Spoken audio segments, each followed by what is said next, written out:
Distinguished guests, ladies and gentlemen, dear experts, colleagues, and friends joining us online. Good morning or good afternoon. My name is Kevin Tu. I'm the Managing Director of Agora Energy Transition China. I'm also the moderator for this afternoon. Welcome to the report release of the Sino-German Energy Transition Project co-hosted by Agora Energy Transition China and GSZ. EnTrans, the Sino-German Energy Transition Project, is supported by the Federal Ministry for Economic Affairs and Climate Action (BMWK) and a National Energy Administration (NEA) of People's Republic of China. GSZ China supports BMWK managing the energy partnerships in China. Agora Energiewende and Dana implement the project together with the Chinese implementing partners. The workshop aims to share and publish the project results in the framework of EnTrans Phase 2 program, focusing on distributed renewables, renewable hydrogen, and regional transition, sharing best practices, lessons learned, and implications in the transition of Germany and China. The following three reports will be released at the workshop. I will first invite the authors to a 15-minute presentation, which is then followed by 45 minutes of panel discussions, which will be attended by one moderator and 4 to 5 experts. In total, we will publish 3 reports today. Next, please join me in welcoming our first speaker for the opening address, Ms. Andrea Juneman, Minister Counselor from the Embassy of the Federal Republic of Germany. And Ms. Juneman has been a Minister Counselor since April 2022. Before that, she long worked at the BMWK with extensive experience of working overseas. And without further ado, the floor is yours. Ms. Huneman.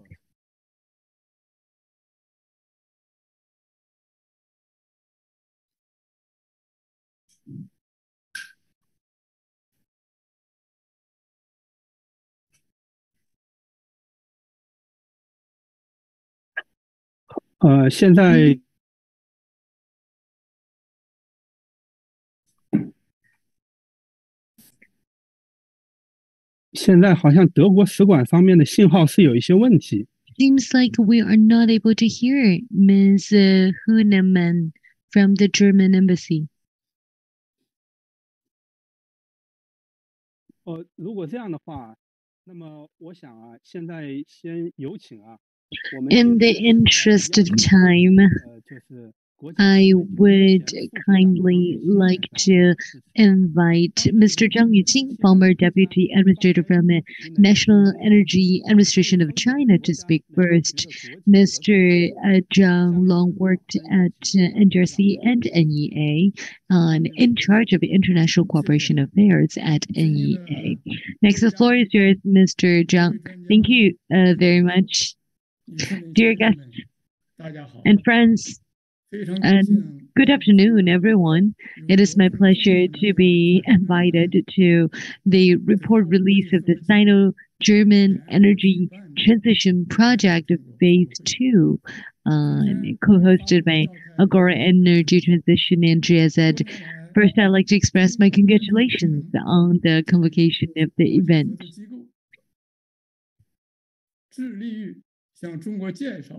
Over the years, the EnTrans project has been committed to introducing the German experience of the energy transition to China as an international cooperation mechanism, promoting low-carbon energy policies, and has produced numerous high-quality research results on renewable energy, electricity market reform, green hydrogen, and local transformation, providing excellent recommendations and useful references for China's energy policy discussions and research on many energy issues, and has become a model of pragmatic cooperation and high-level cooperation between China and Germany.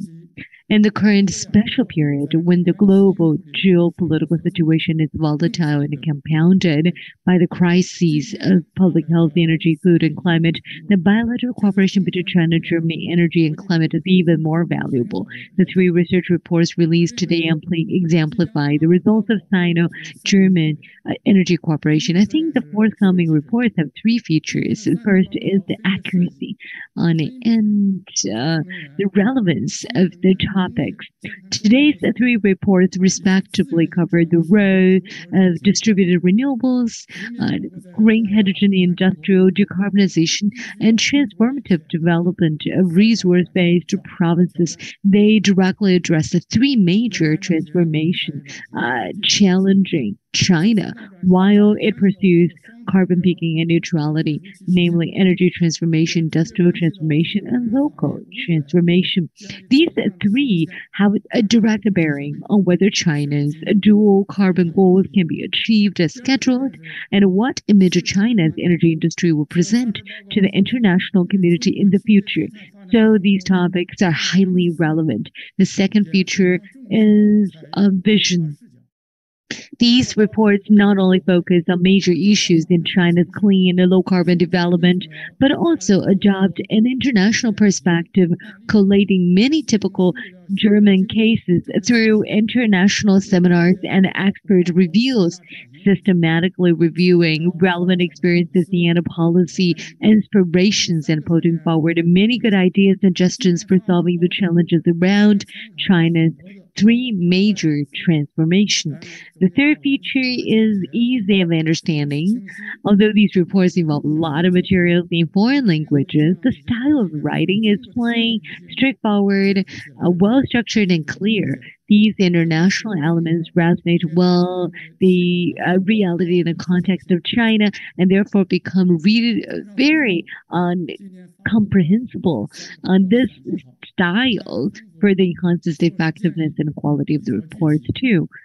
So the three reports released today feature good topics, informative case studies, specific measures, and recommendations, as well as very valuable content, which fully reflect the pragmatic and efficient characteristics of the Sino-German Energy Transition Cooperation Mechanism, and are worthy of careful study by friends from all walks of life at home and abroad that are interested in China's energy transition path.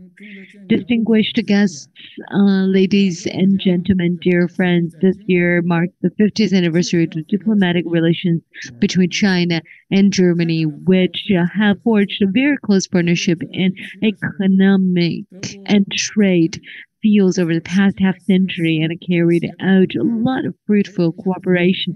It is particularly worth mentioning that Chancellor Scholz visited China on November the 4th this year, accompanied by a corporate delegation, which is a first face-to-face exchange between the top leadership of a developed country that China in the past 3 years since the outbreak of COVID and Sino-German cooperation exchanges once again stand at the forefront of the world.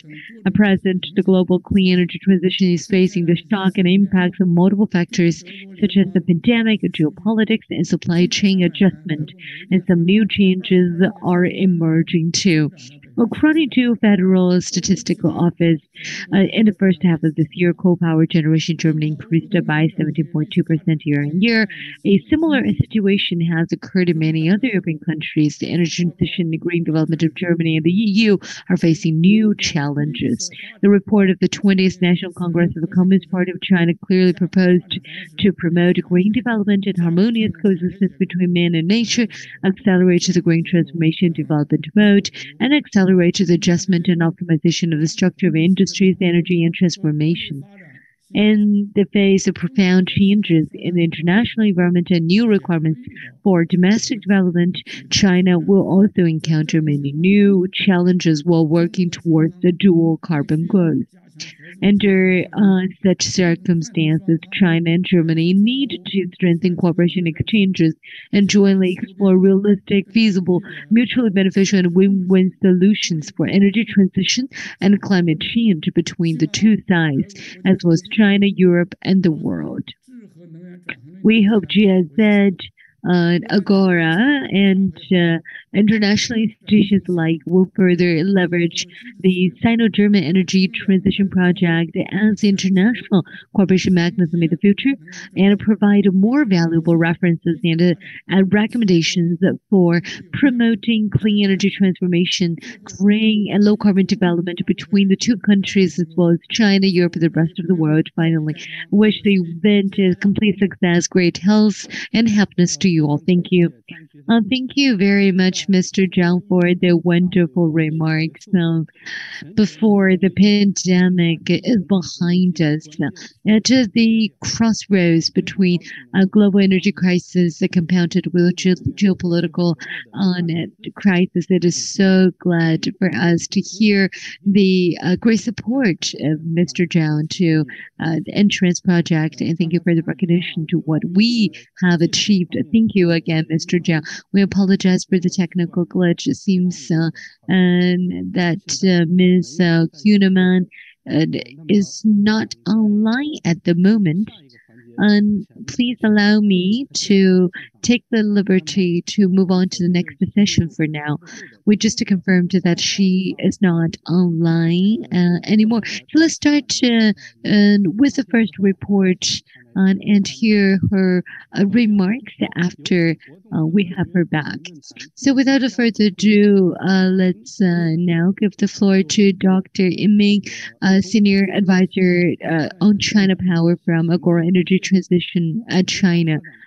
And his topic is coordinated development of distributed renewables and new type of power system in China, insights from Germany. Dr. In, you have 15 minutes. And please, thank you very much, Kevin.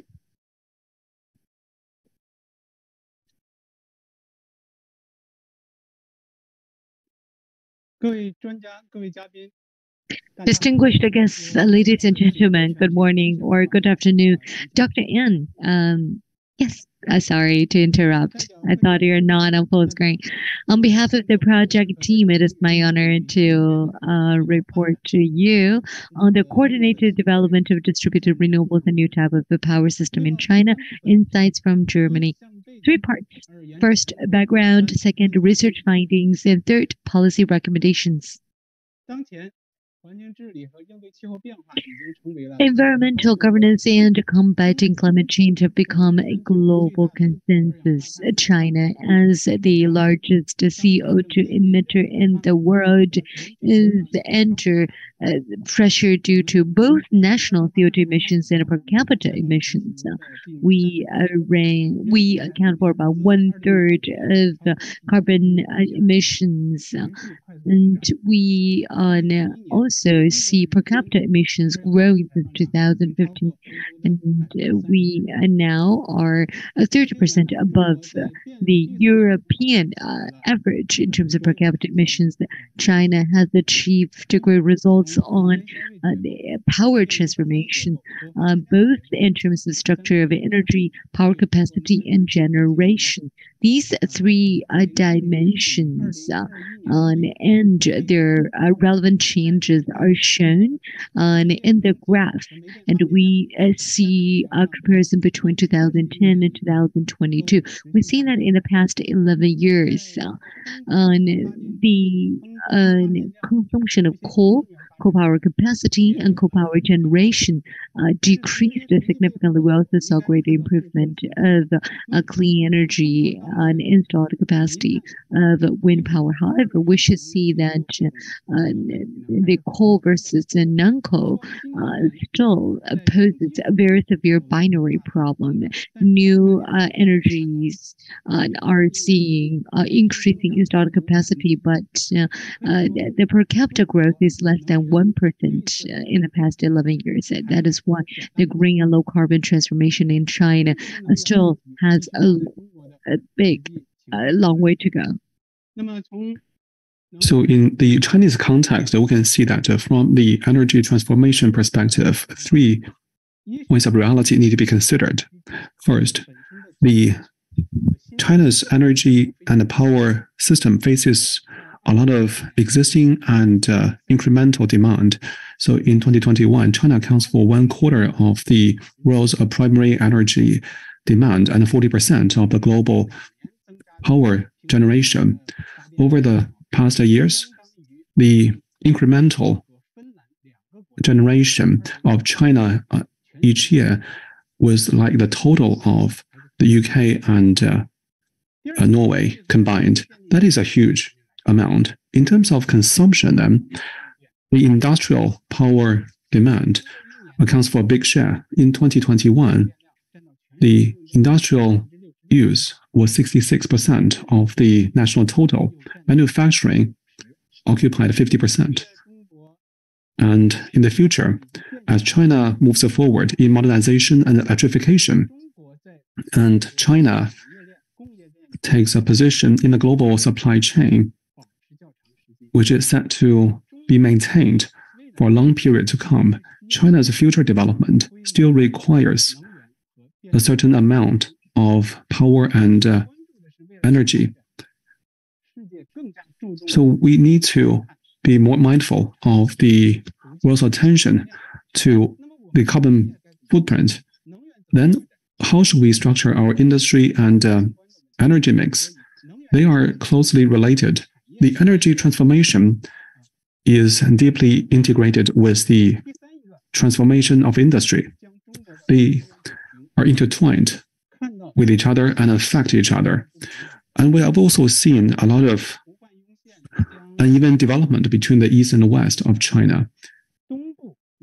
In eastern China, the population and GDP is about 9-1. In terms of power consumption, it is about 4 times as much as the West. The economic, logistics, transport activities, and the mobility of people are much more active in the East, but the space is much smaller in the East. So we need to ensure the power consumption in the East and make it clean and green in terms of energy supply. In Eastern China, the local renewables need to be maximized in terms of development. That is how the distributed renewable energy can be developed in the East, thanks to these drivers. In Eastern China, there's also a high level of concentration of manufacturing. The international community is raising the bar of a green transformation, and there's a growing demand for green products.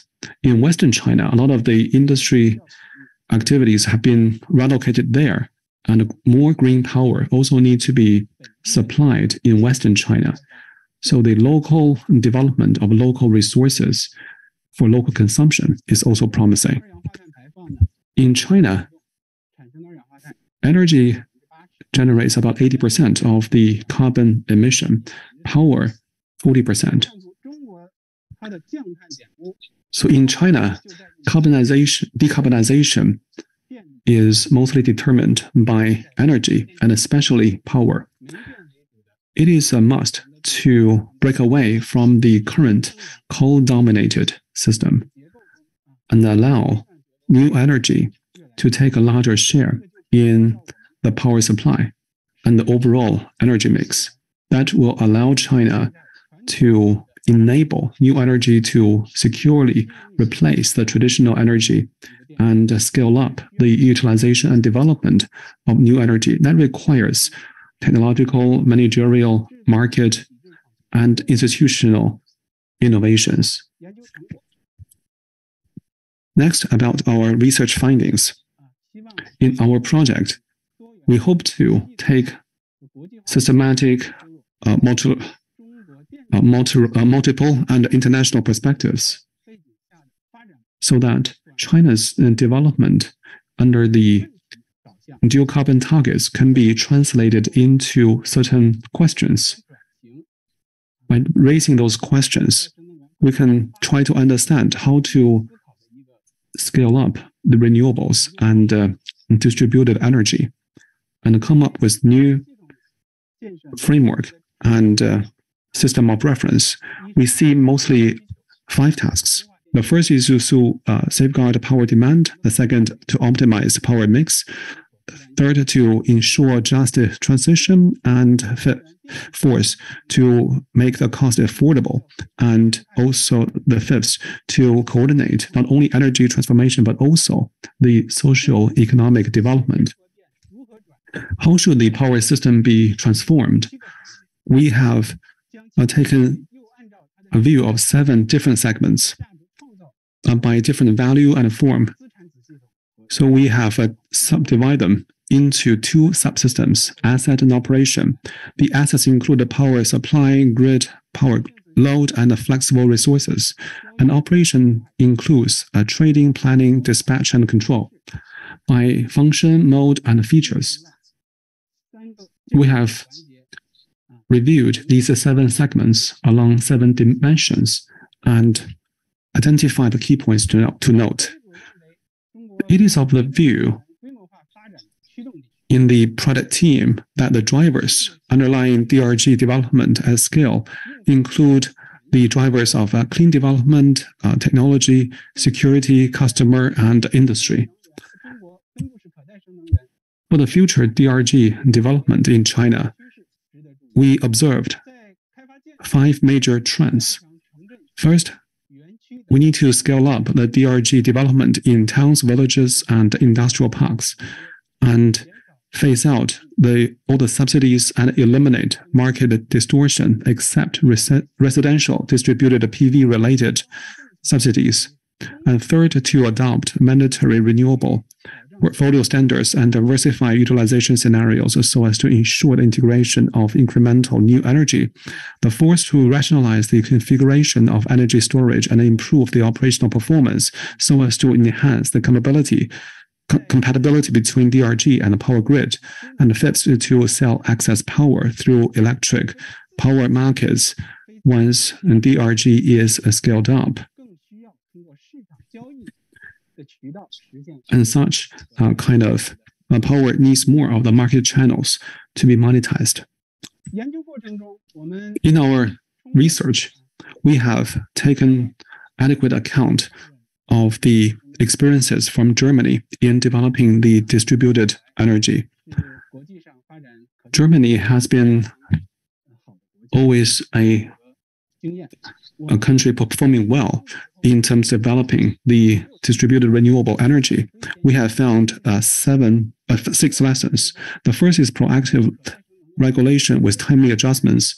The renewable energy law of Germany was enacted in 2000 and later amended 7 times significantly.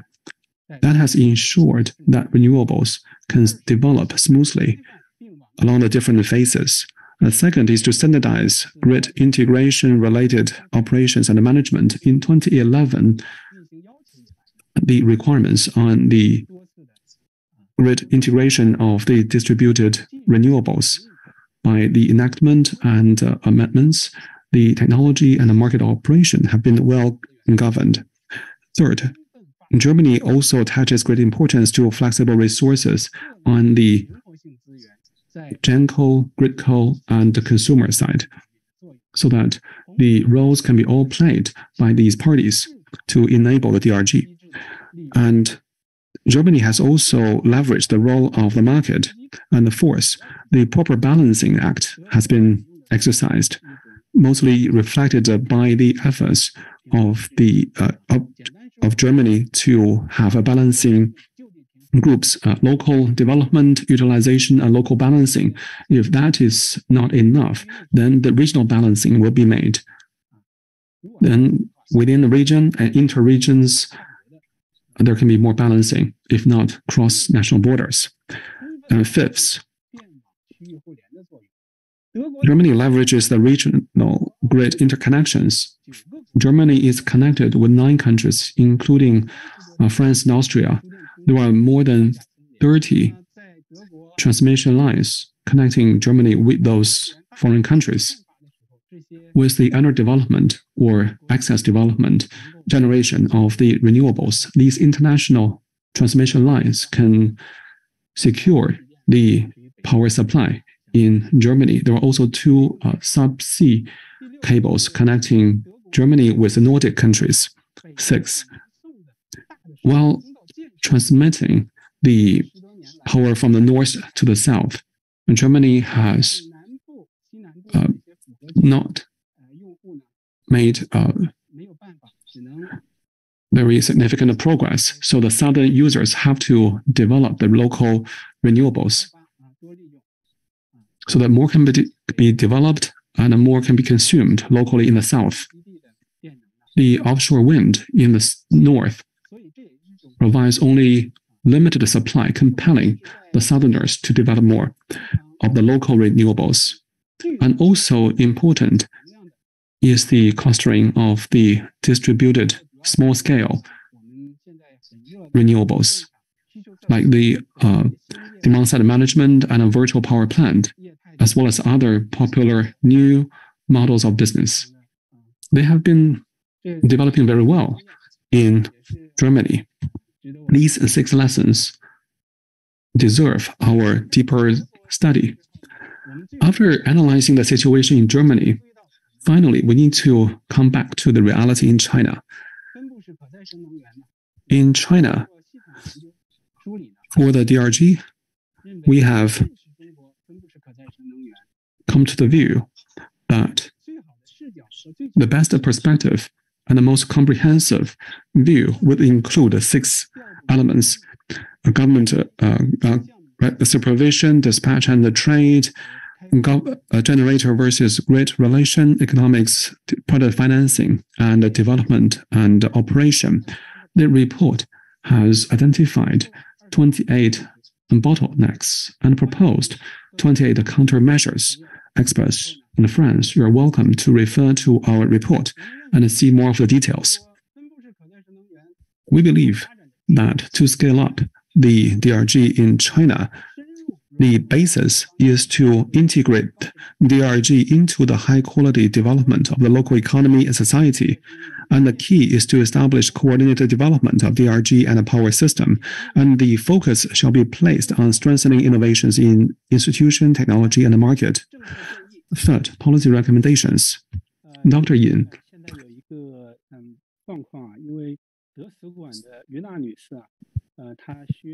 Ms. Andrea Uleman from the German embassy needs to. She has left. Anyway, so please go on. For policy recommendations, we have put forward 6 of them. First, accelerating improvement of DRG policies and guiding local governments in formulating local strategies to promote large-scale DRG development. Second, focusing on 3 types of mechanism-related innovations in areas of pricing, dispatching, and market, aiming to rationalize the relationship between and among major stakeholders, including generators, grid, and end users, and energy storage owners. And 3, focusing on 3 types of innovations in planning technology and flexible resources, aiming to comprehensively improve the ability of the distribution grids to integrate high shares of variable renewables. And the 4th is to develop technical standards and related grid integration of DRG. 5, promoting DRG Rural Revitalization Development Fund to benefit the farmers. And 6, attracting social investment and public participation in DRG and development and further deepening the institutional reform of power sector. So these are what I would like to contribute and present. Thank you very much. You are welcome to scan the QR code and follow our WeChat account. Thank you. This is the end of my presentation.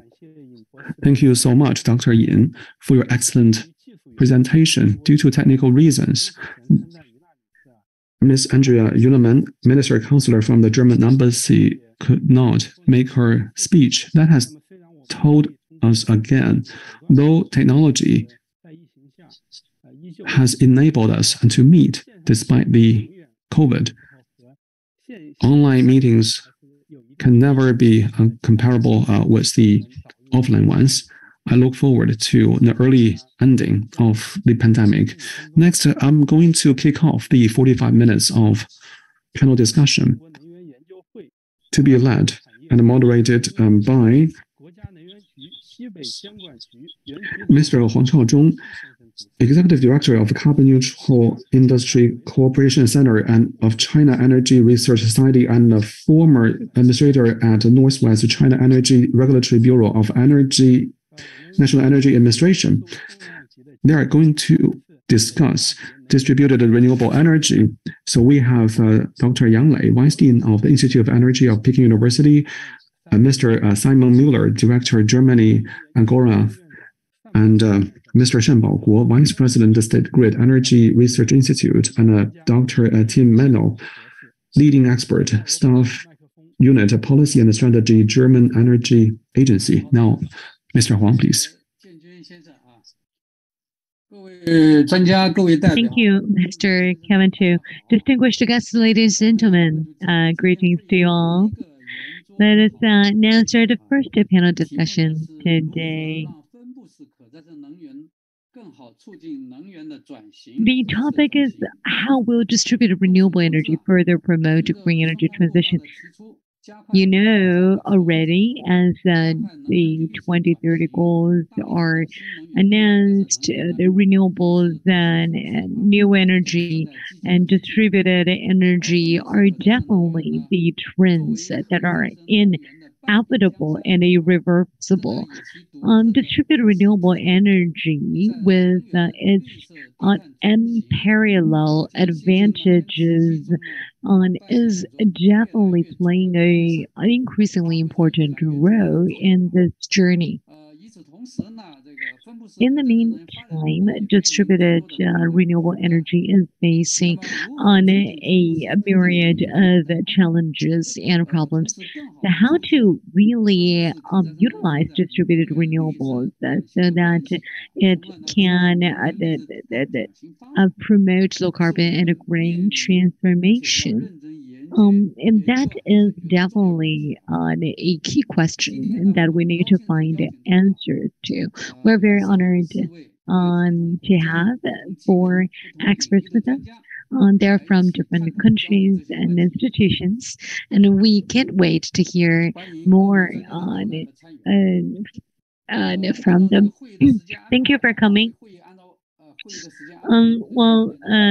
We have 45 minutes in this session to make sure I am a fair moderator.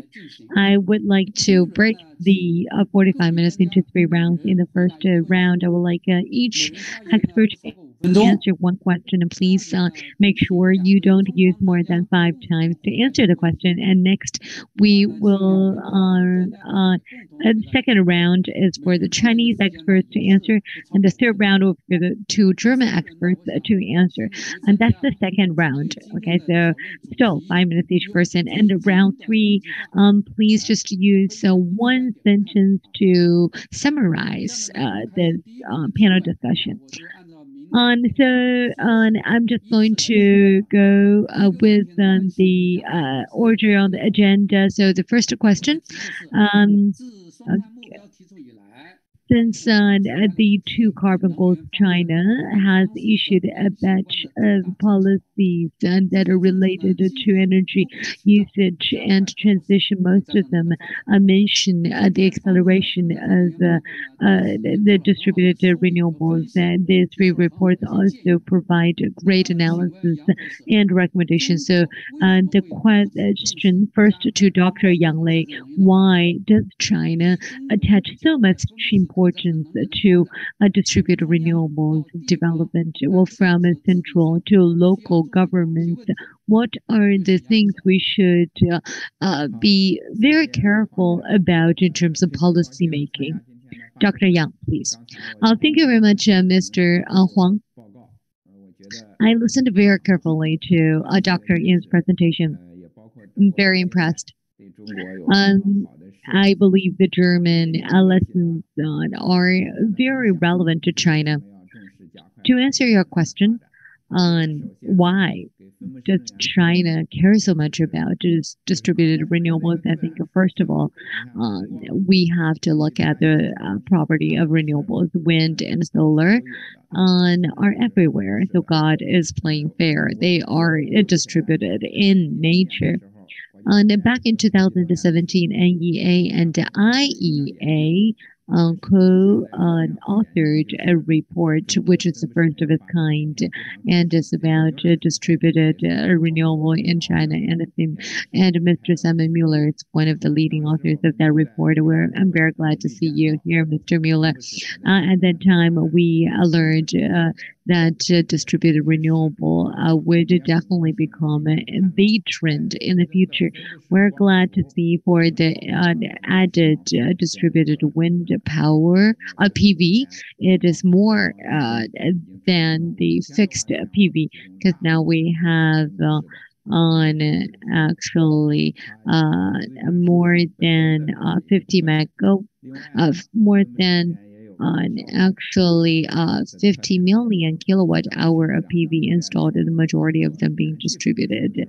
And when we talk about distributed gas, and we learned that over 80% of utilization can be achieved.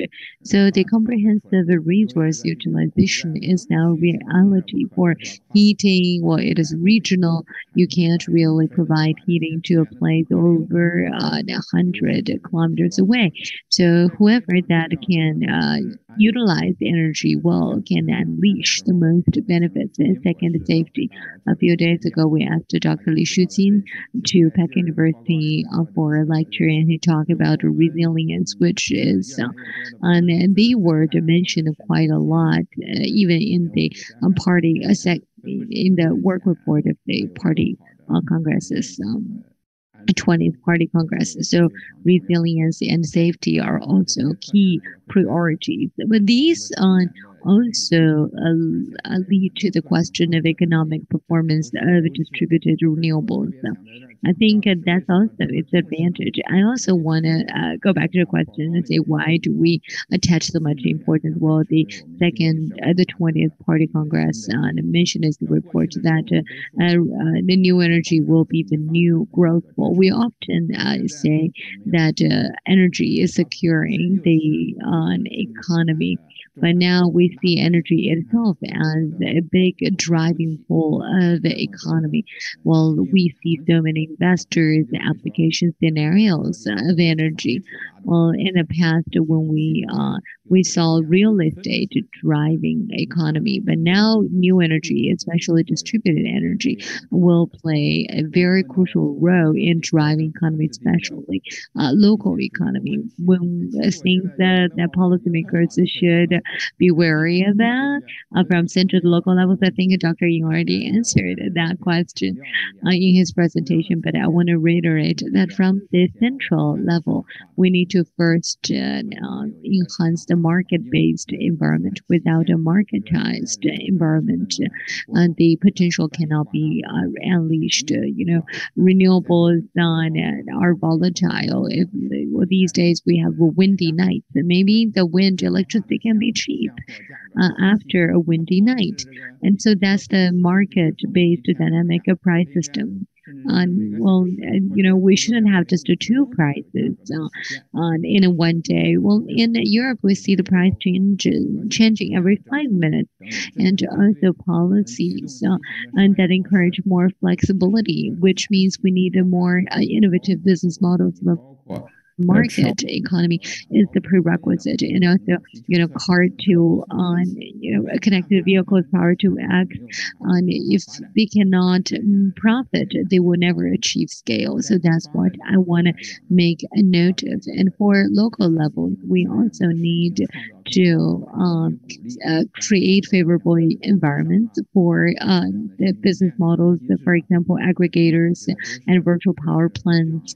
I think these are all very crucial, and could say that distributed energy itself is solving local problems. So from the local government's level, there are a lot that they can do, and they can combine that with comprehensive services and local industrial parks, I think they will definitely find unlimited potential. Well, we built a new energy research center in Ordos, Inner Mongolia, so we are really glad to see the workshop this afternoon. We are more than willing to discuss with everyone online on including spectators joining remotely.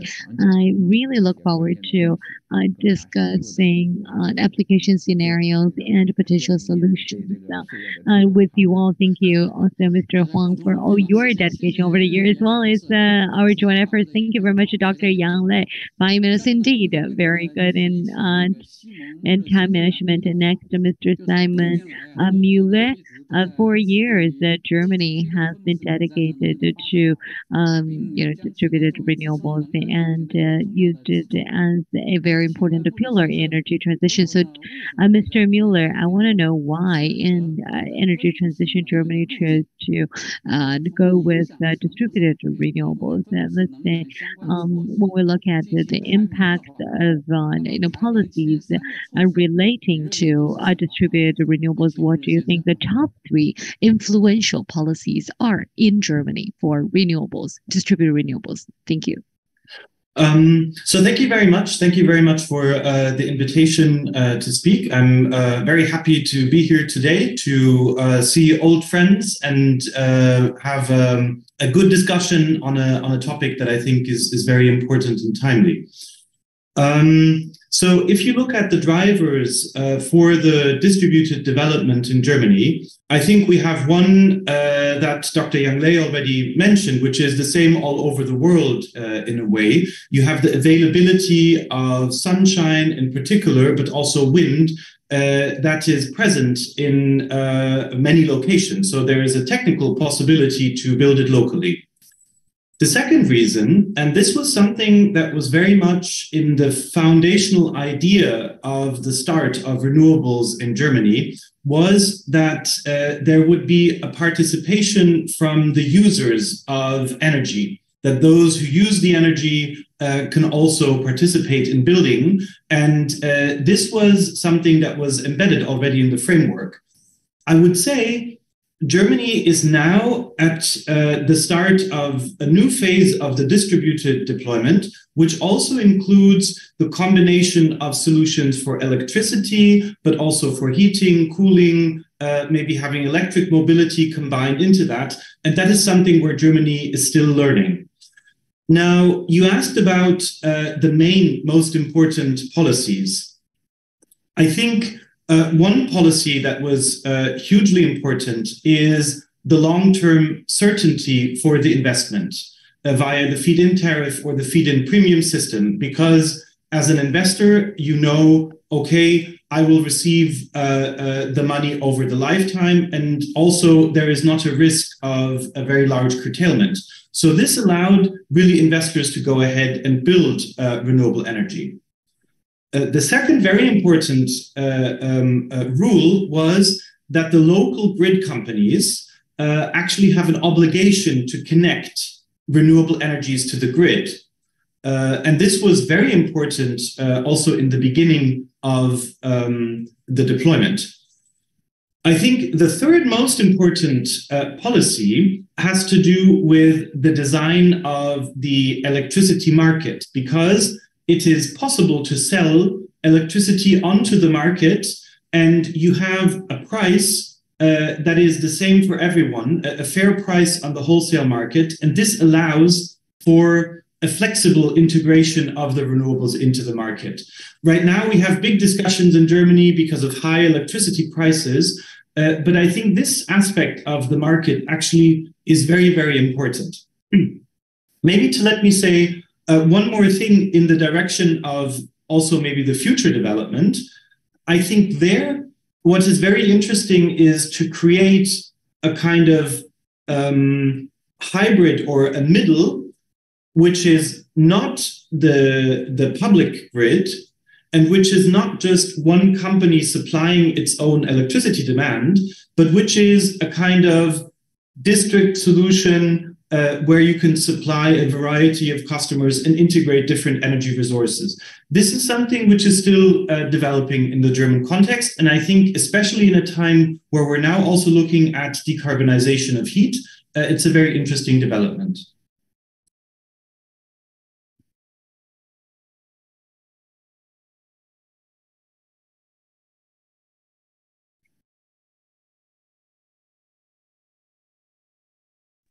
I hope I answered the question. 好的，好的，好的，谢谢穆。Thank you so much, Mr. Muller. The next question goes to Mr. Shan Baoguo. Accelerated development of renewables at the large scale and improving the electrification level in the energy end use may become an important pathway to promote China's clean and low-carbon energy transition. Distributed renewable generation features multiple projects with widespread geographic distribution. In case of large-scale development, numerous distributed renewable projects are expected to rely on the distribution grids to reach nearby consumers. So my question to you, Mr. Shan, is what are the new requirements for the grid companies and the distributed power suppliers, respectively? How should the GRIDCO and GENCO adapt? Now you are invited to answer. Thank you, Mr. Huang. It is my delight to attend this release ceremony. Just now, Dr. Yiming made a presentation which has made the situation in China very clear and also highlighted the lessons that can be learned from Germany and the strategies that we can further study. In response to your question, Mr. Huang, I appreciate this very good question. First, I'd like to express a point.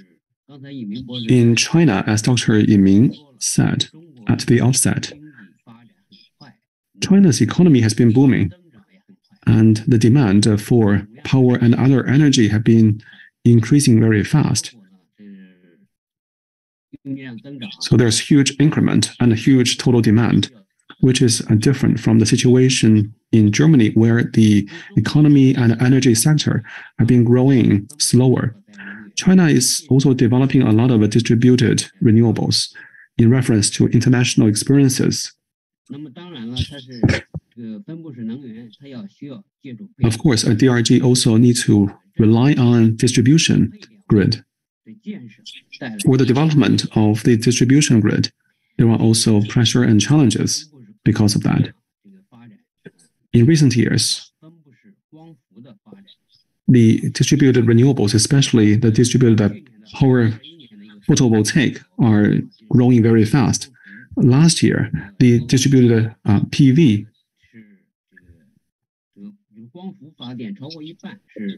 half of that. So half of the new PV is distributed. So that is the development made last year. So half of the new developments last year was distributed for PV. But behind such rapid growth, I would like to also note the intermittency and the random output and the consequential uncertainties. So when there's no wind or no sunshine, the grid will be operating very differently from the period where there's a lot of sunshine, a lot of wind. And also, with the integration of a lot of distributed power sources, the structure and form of a grid will be also very different. Energy storage and a new type of load will be also built to equip the grid. And for the frequency regulation and security of the grid, more efforts need to be made. And the distribution network also needs to be adapted to the new energy by being more intelligent. In the future, the distribution grid will also cover the micro grids and the district grids, so that there will be robust support of the national grid and with the able support of the micro and the district grids. So this is the implication for the grid. While for the GENCOs, there are also some other implications. The distribution grids will be active and will be more complex to operate, and they need to be also more automated and intelligent. Second, for distribution grid, there's a need for them to accommodate the distributed power generation. So that requires the distributed grid to have a lot of flexible sources. Also, they need to transform into like an internet of energy. There are all kinds of different users and appliances, heating, cooling, and other consumption needs. So the distribution grid will also enable such complementarity among different users and sources.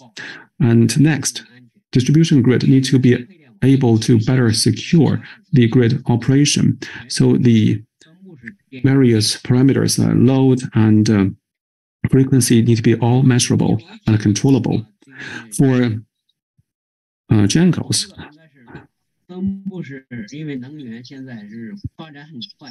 DRG is fast, so they are small in scale but numerous in number. So the grid companies need to upgrade the distribution grids in advance to expand the capacity for them to take up the DRG, and they also need to be better operated. So the grid integration regulations and standards need to be beefed up, and the demand management need to be better handled to integrate more new energy vehicles and other new consumers. And the next is to enable more technology innovation and upgrade the grids. By using new technologies, the integration of distributed renewables can be scaled. And how should GENCOs adapt? They need to consider the local resource endowment and the status of local grids and scientifically develop their own business plans. They also need to explore different ways to increase the development and utilization of renewables. The National Energy Administration has issued the notice on the advancement of integrated development. For example, wind, solar, and or hydro can be integrated. And the GENCOs need to also shoulder the responsibilities appropriately, the integration of the renewables. So both on the basis of subsistence guarantee and the market-based operation, GENCOs can independently and jointly build such facilities to accept more renewables. And they also need to follow the technical specifications and consider the integration demand of the grid and properly upgrade their own generation units. This is the end of my answer. Thank you so much, Mr. Shen. Although it is longer than expected, but also very comprehensive. The next question goes to Dr. Tim Manuel. In Germany, flexible resources and demand-side management have played an important role in developing the distributed renewable energy. China's 14th five-year plan for a modern energy system proposes to strengthen the capacity building in demand-side management, integrate decentralized management response resources, and guide customers to optimize their power storage and consumption patterns, and release a high proportion of residential, commercial, and industrial users' electricity load flexibility. So my question to you is, what are German experiences and lessons relating to enhancing the resilience of power loads, especially in terms of creating synergy between different technologies and solutions? Now, please, Dr. Manuel. Yeah, many thanks for your question, and many thanks for inviting me. I'm very happy to be part of this discussion. In fact, Germany has indeed harnessed flexibility to some degree, but we believe that more needs to be done. We are in many ways also on our way, and there's a lot of work in progress.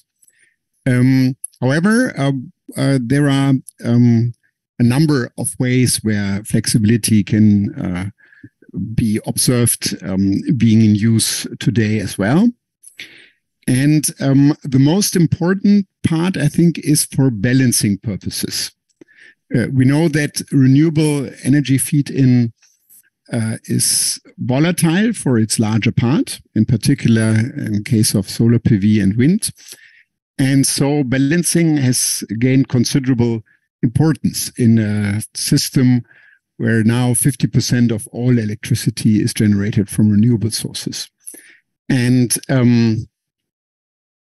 one way actually to balance out the fluctuations is to create virtual power plants.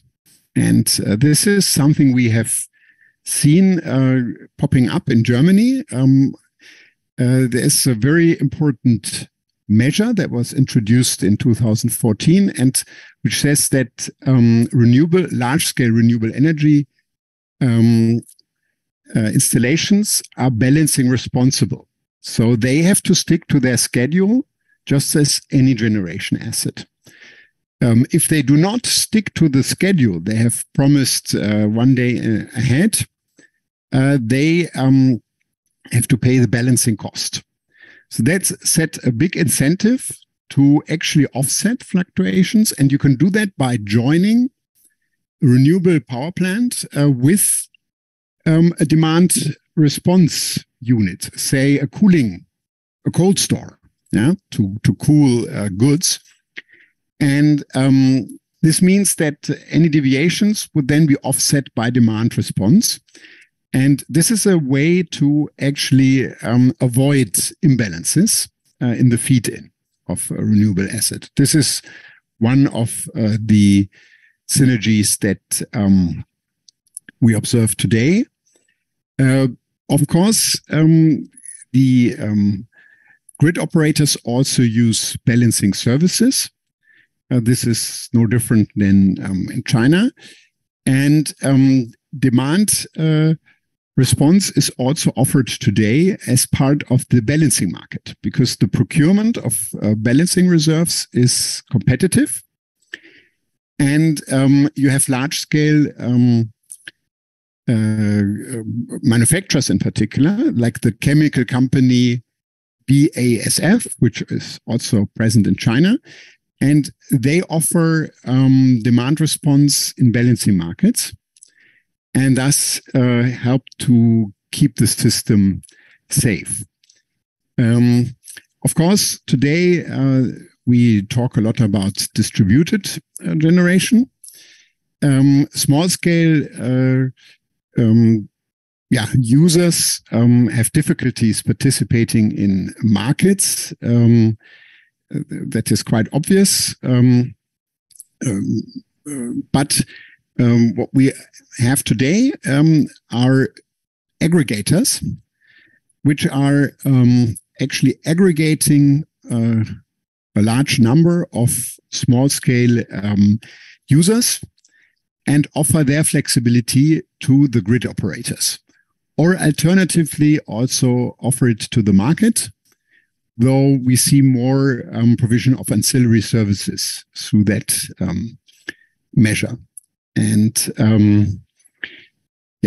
I like to mention here, Agora and DENA, we are cooperating in this EnTrans project, and we have, as DENA, produced a report on these topics, which is also published as part of the EnTrans project. And you can find it on the Sino-German Energy Partnership website. Thanks.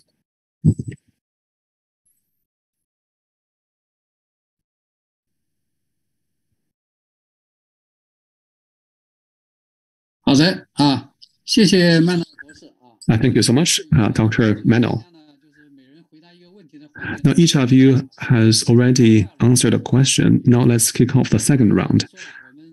As I said, to the two Chinese speakers, I will raise one common question to both of you, and each of you can answer this common question within 5 minutes.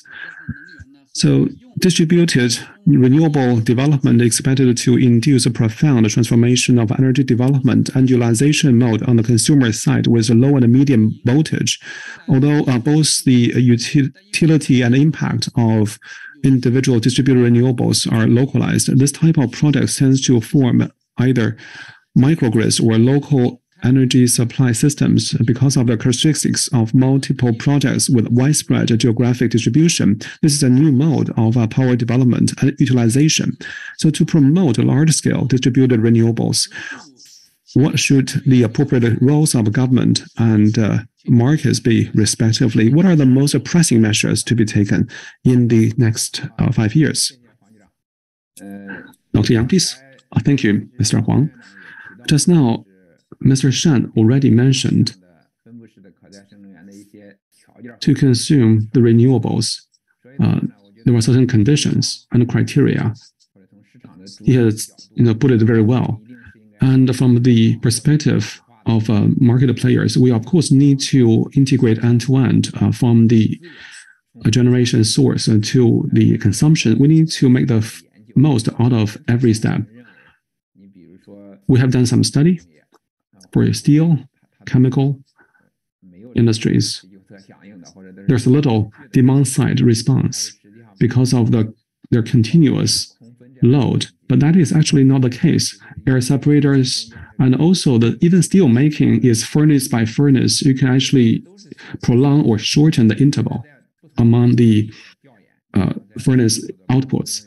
We have also done some research on Baofeng Energy in Gansu province by the wind and solar micro storage integration. They do multi-silicon to a million level. Envision energy in Ordos. Mostly wind is used to charge the high voltage battery, also to the million level.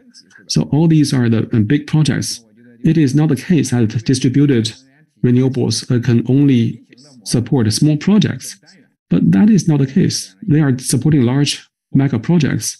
Of course, they are still variable and fluctuating. So the fluctuating demand and the fluctuating supply need to be met to mitigate the problems caused to the grid. Indeed, consumption is a major issue. If the power is transmitted outbound, then there will be a difficulty in meeting the demand. So for distributed units, you need to make sure local integration of the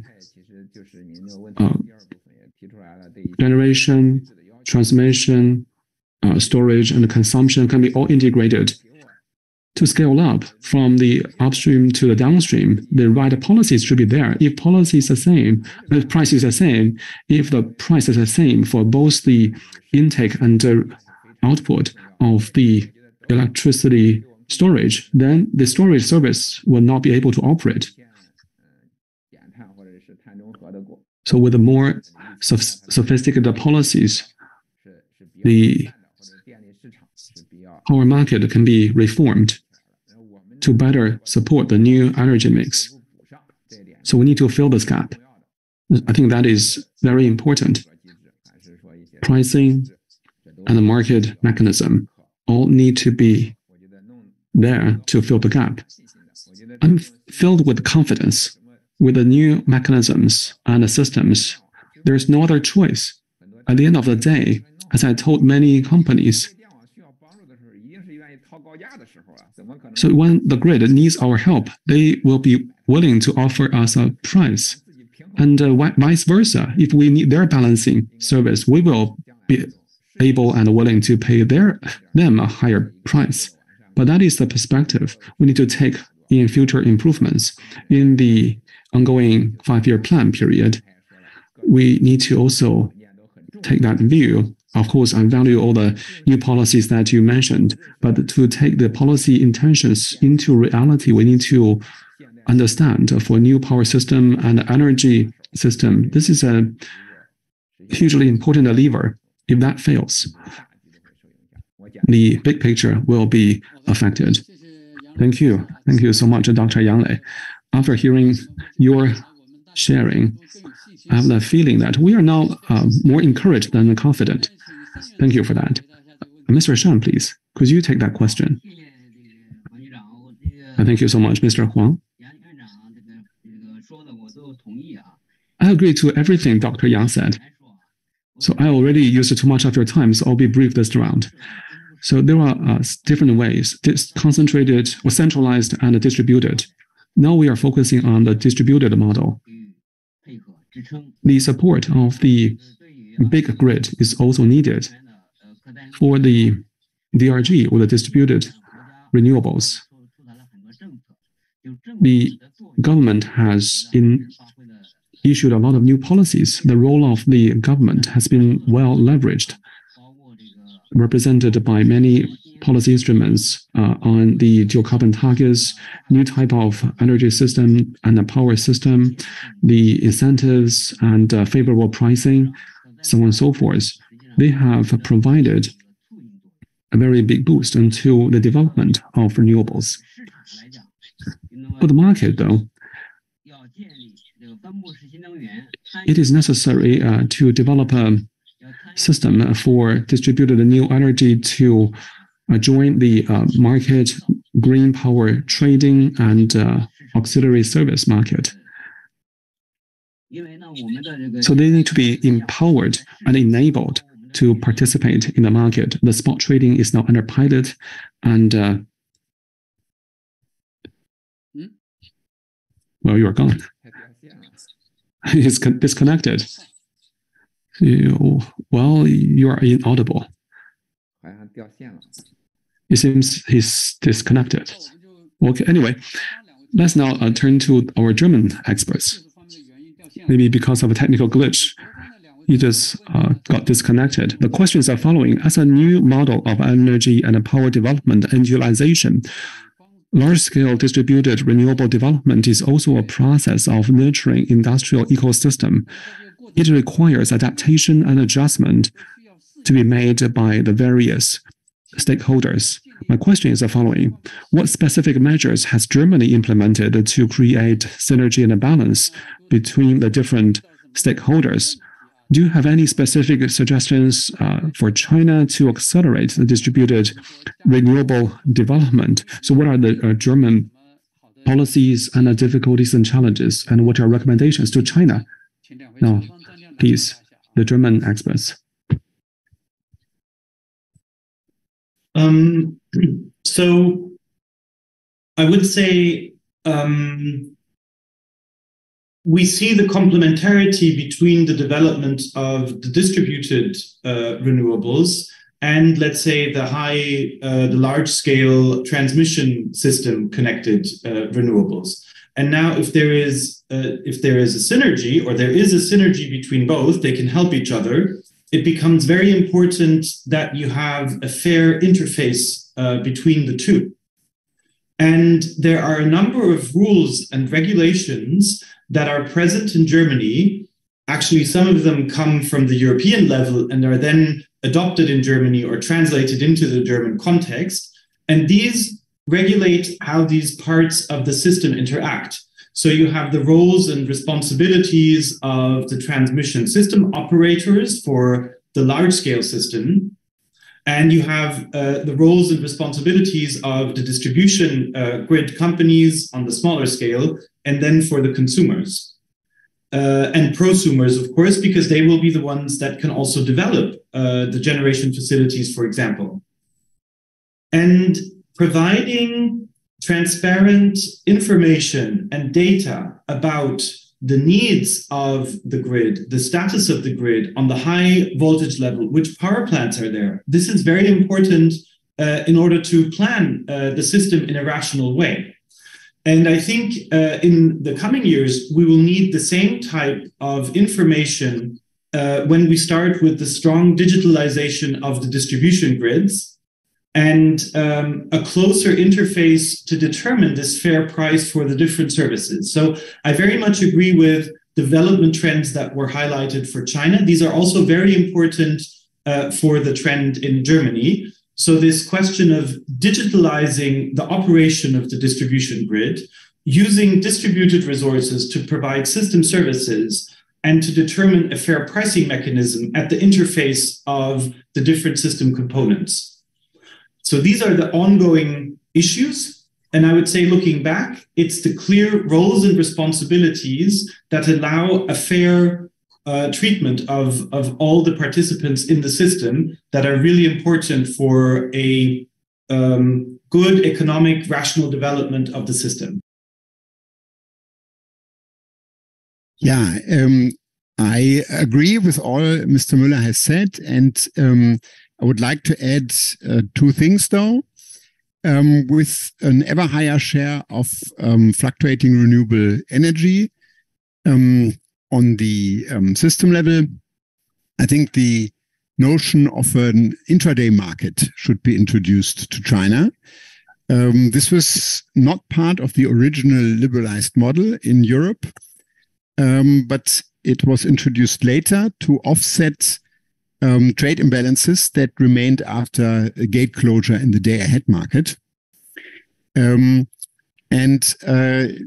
As for the grid operators, I mean, Mr. Miller has pointed out the change of their role already, but I would like to add that they should be enabled to use flexibility, but in a fair way.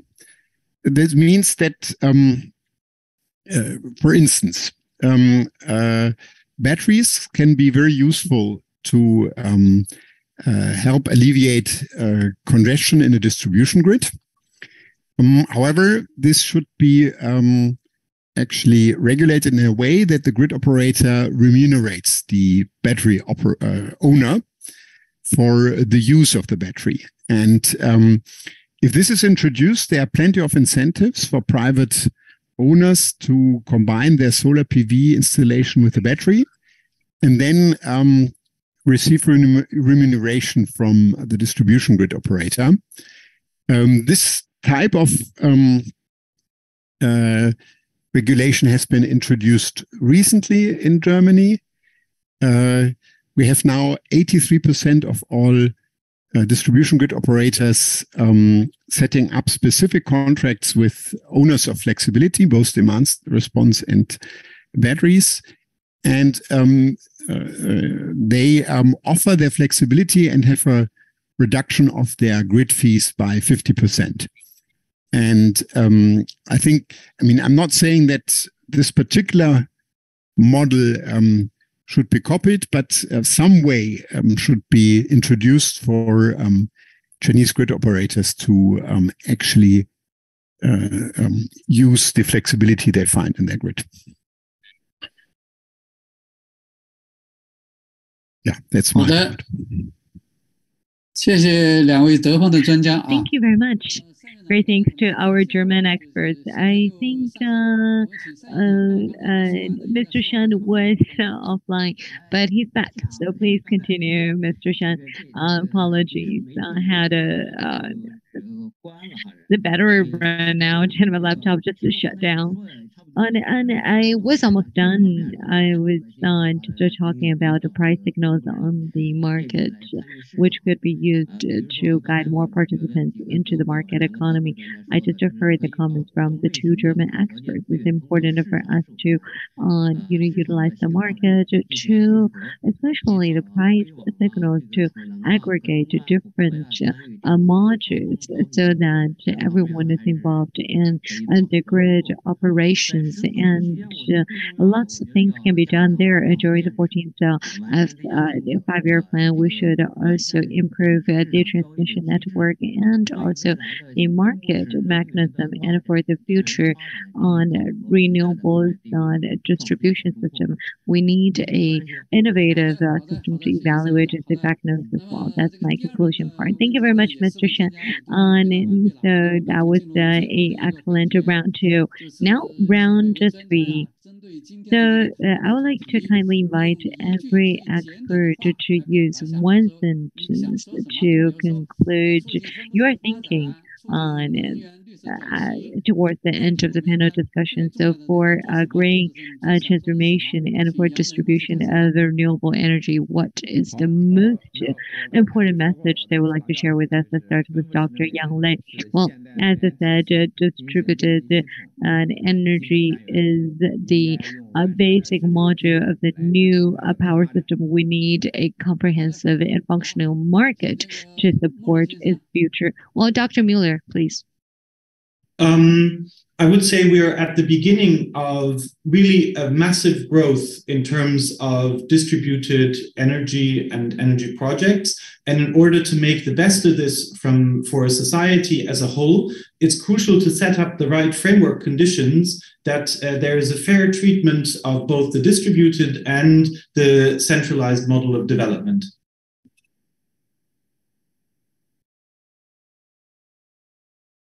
Okay, thank you very much, Dr. Miller. And now, Mr. Shen. One sentence. Accelerated technological innovation, improve market mechanism, and establish a community of shared future for new energy towards a quality-driven growth. And Dr. Manner, please. Yeah, thank you very much. I think China has a fantastic potential for enhancing distributed generation, both due to the favorable climate conditions, but also due to the fantastic manufacturing base, because China is a leading producer of the technologies that are needed, but it's exporting these technologies. It should also, of course, it also uses it internally, but it should focus on this more. And the one thing that is required is regulation that enables the use of flexibility to offset problems by fluctuations. I'm confident that can be done. And then China is in an excellent position to vastly increase the use of distributed generation.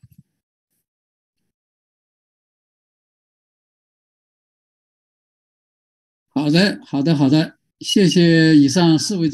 I thank you, all the four panelists, for your insights and excellent presentation.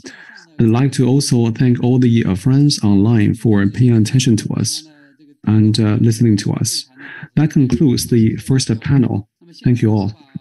Now I would like to hand over the microphone back to Mr. Tu. Thank you so much, dear experts, on your excellent input and interactions during the panel discussion, especially Mr. Huang, for your excellent moderation, perfect timing control.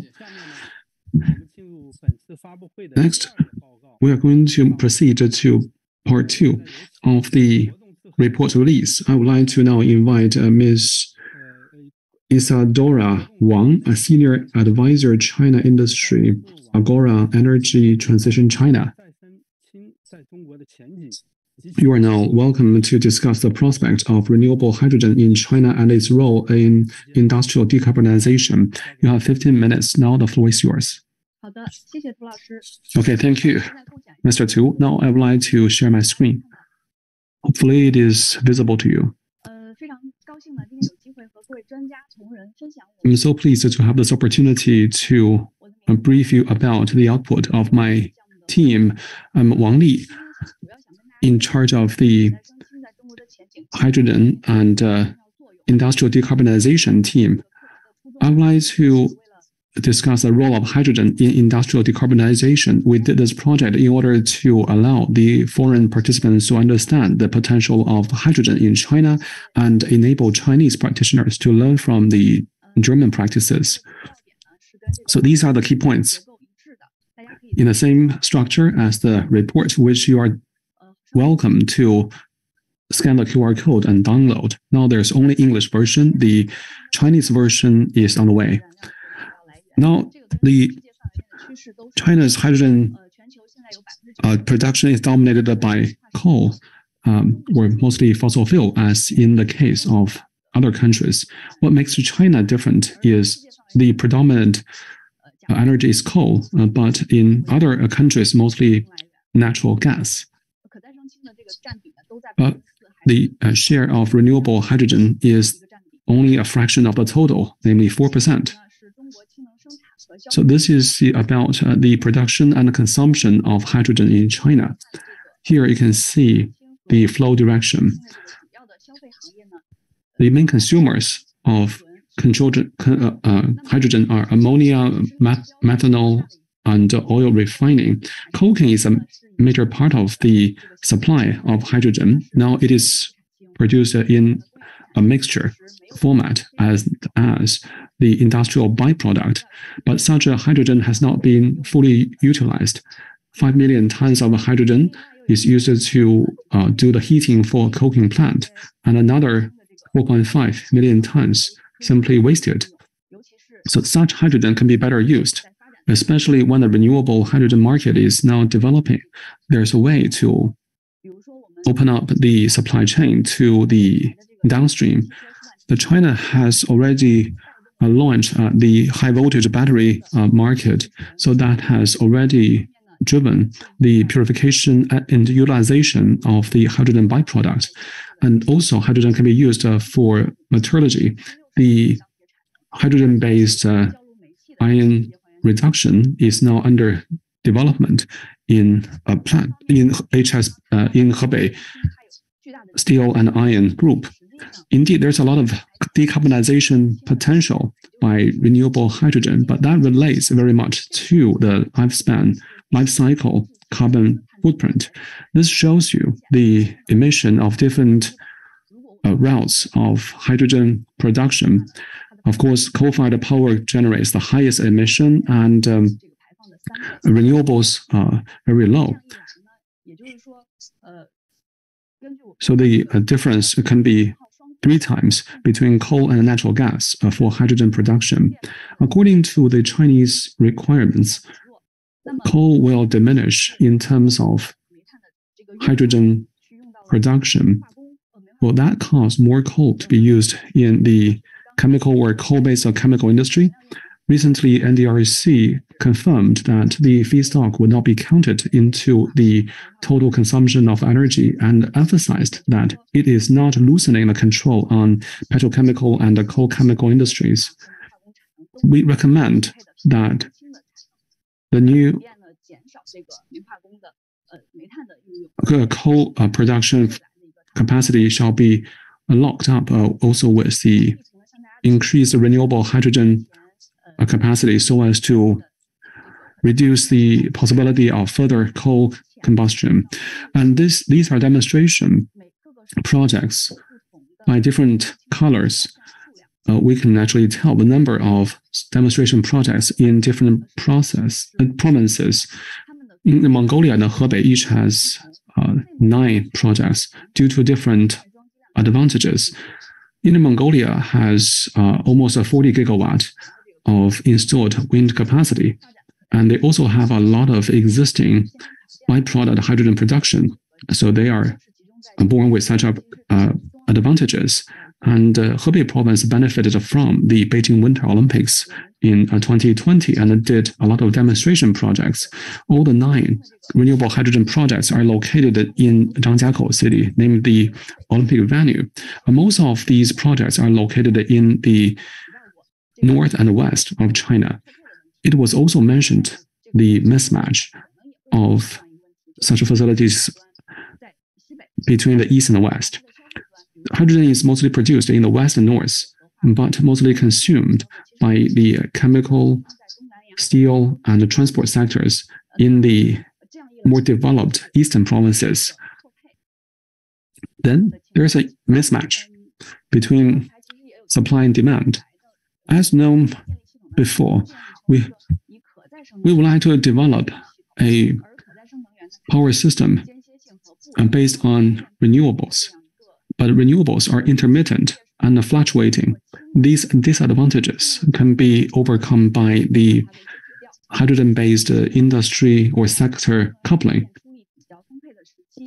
When there's a lot of renewables generation, by electrolysis, hydrogen can be produced to store the energy for a long time. Even for seasonal purposes, in winter or other seasons with less renewable generation, the hydrogen can feed back to grid and ensure power supply. And furthermore, renewable hydrogen can be also transported by pipelines all the way to downstream as a reduction agent of iron steel and a feedstock of chemical industry. And such hydrogen can be also used to react with the captured carbon to produce methanol and also aviation fuel or gasoline or diesel to decarbonize the transport sector. We mentioned a lot of the scenarios to consume renewable hydrogen. There are actually a lot of such scenarios. We would like to put hydrogen into the best possible use. We are not aiming to use renewable hydrogen everywhere. Such hydrogen can be quite costly as a secondary energy. In the course of production, there will be a lot of energy losses. Let's take EV as an example. Suppose there's 100 kilowatt hour of power for the battery-based cars. 73% can be used. But for hydrogen fuel cell, only 22% is used. And such loss will lead to high cost. We need to pay attention to that. For such a high cost and many problems of renewable hydrogens, where are the no regret use cases or scenarios? We applied the Agora report to China. I believe in industry it can be used as a reaction agent and a feedstock, and for transport, long-haul aviation and maritime shipping, and for power renewable energy backup are the no-regret use cases. I mentioned a lot about the use of renewable hydrogen to decarbonize industry. Why? Actually, the share of industry in carbon emission is very large. So the power sector emits 3.7 billion tons. And industry is equivalent with that. And so with power and industry, you get about half of the total. So with the dual carbon targets in place, if we can decarbonize the power sector, but not the industry sector, those targets can hardly be met.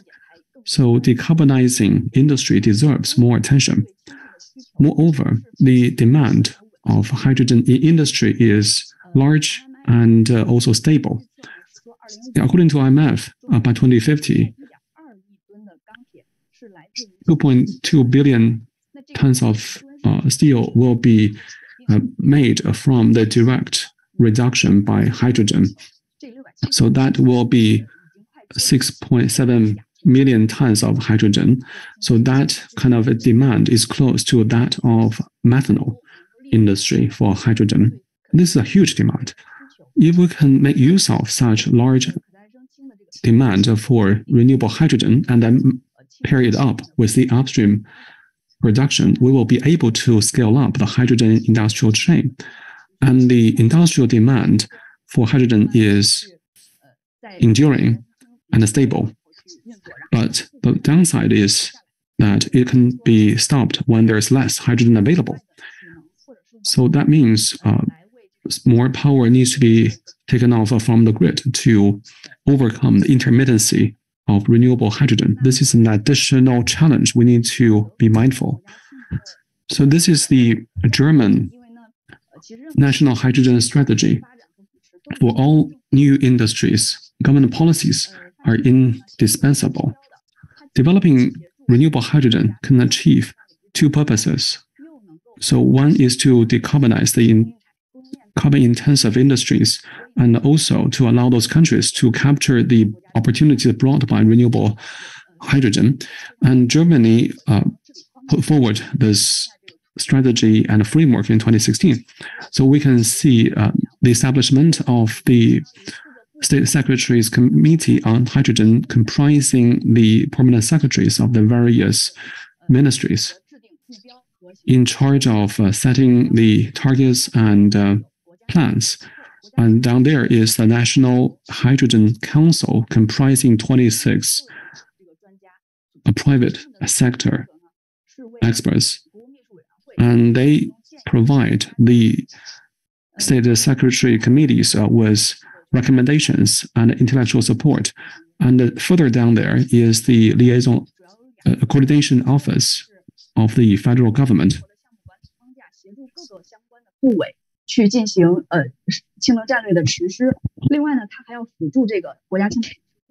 At the same time, it assists the National Hydrogen Council to draft recommendations within the framework, the German structure.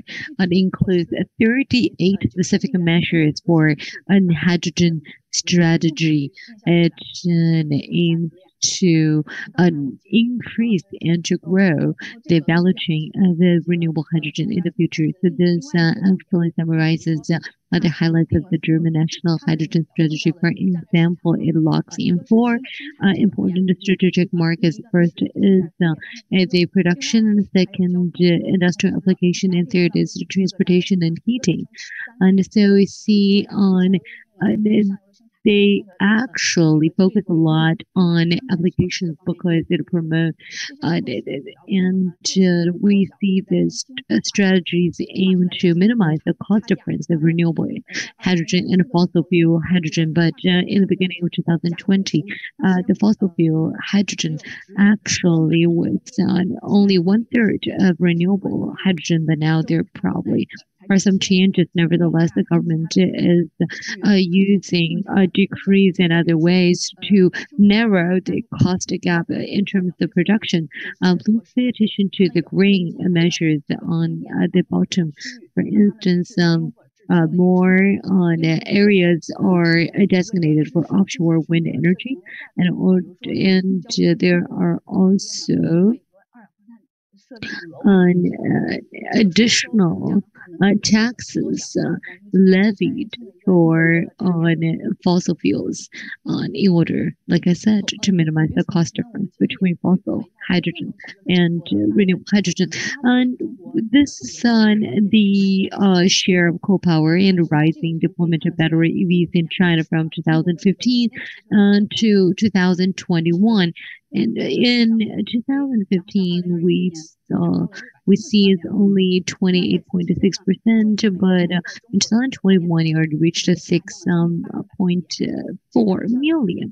At the same time, the coal power reduced by about 8 percentage points. That helped China to reduce carbon emissions, and coal power will have an even smaller share in the years to come in generation. Perhaps you don't know that in 2009, when China just announced support to EV industry, actually the coal power share was rather high, and without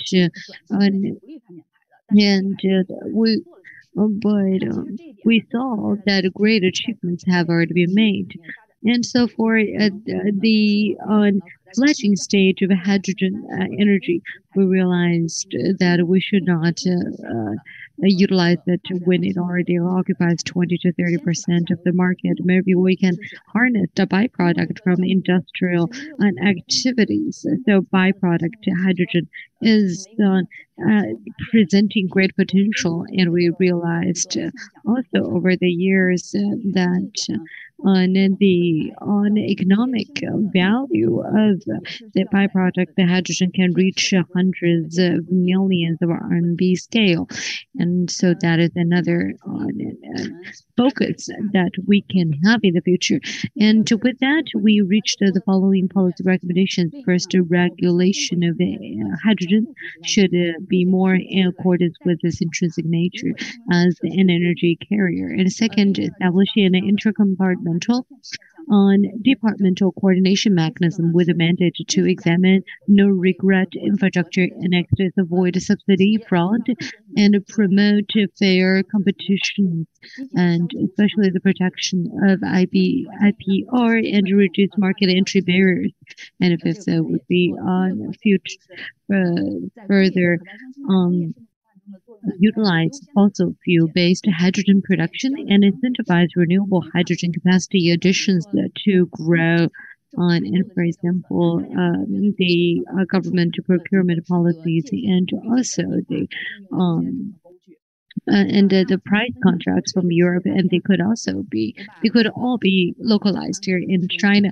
Thank you very much, and now we'll turn the microphone back to the moderator. Thank you very much, Ms. Wang Li, for the great presentation.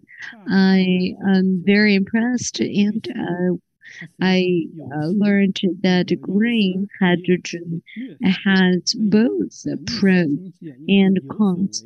So green hydrogen economy is a double-edged sword that we should be cautious with. And for the next panel discussion, we will invite Mr. Christoph Bock as the moderator. He's the project manager from the Sino-German Energy Transition Project of GIZ. And in this round,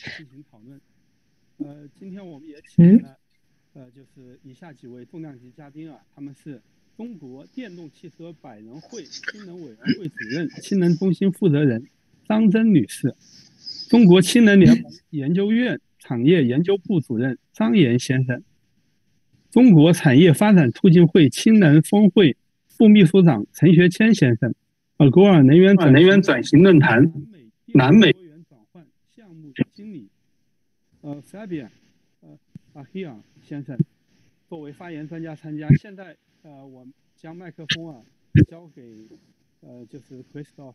Christoph, the stage is yours. Thank you very much, Kevin, for the introduction. Thank you also very much, Isa, for sharing the comprehensive introduction on the prospects of hydrogen from renewable energy sources. From my understanding, I would like to point out 3 highlights of your excellent presentation. This just broke. This one. Is everything working? I have some problems here with the translated channel. Everything is all right, interpreted? Everything is all right. Thank you. Please go ahead. Yes. Then I'll continue.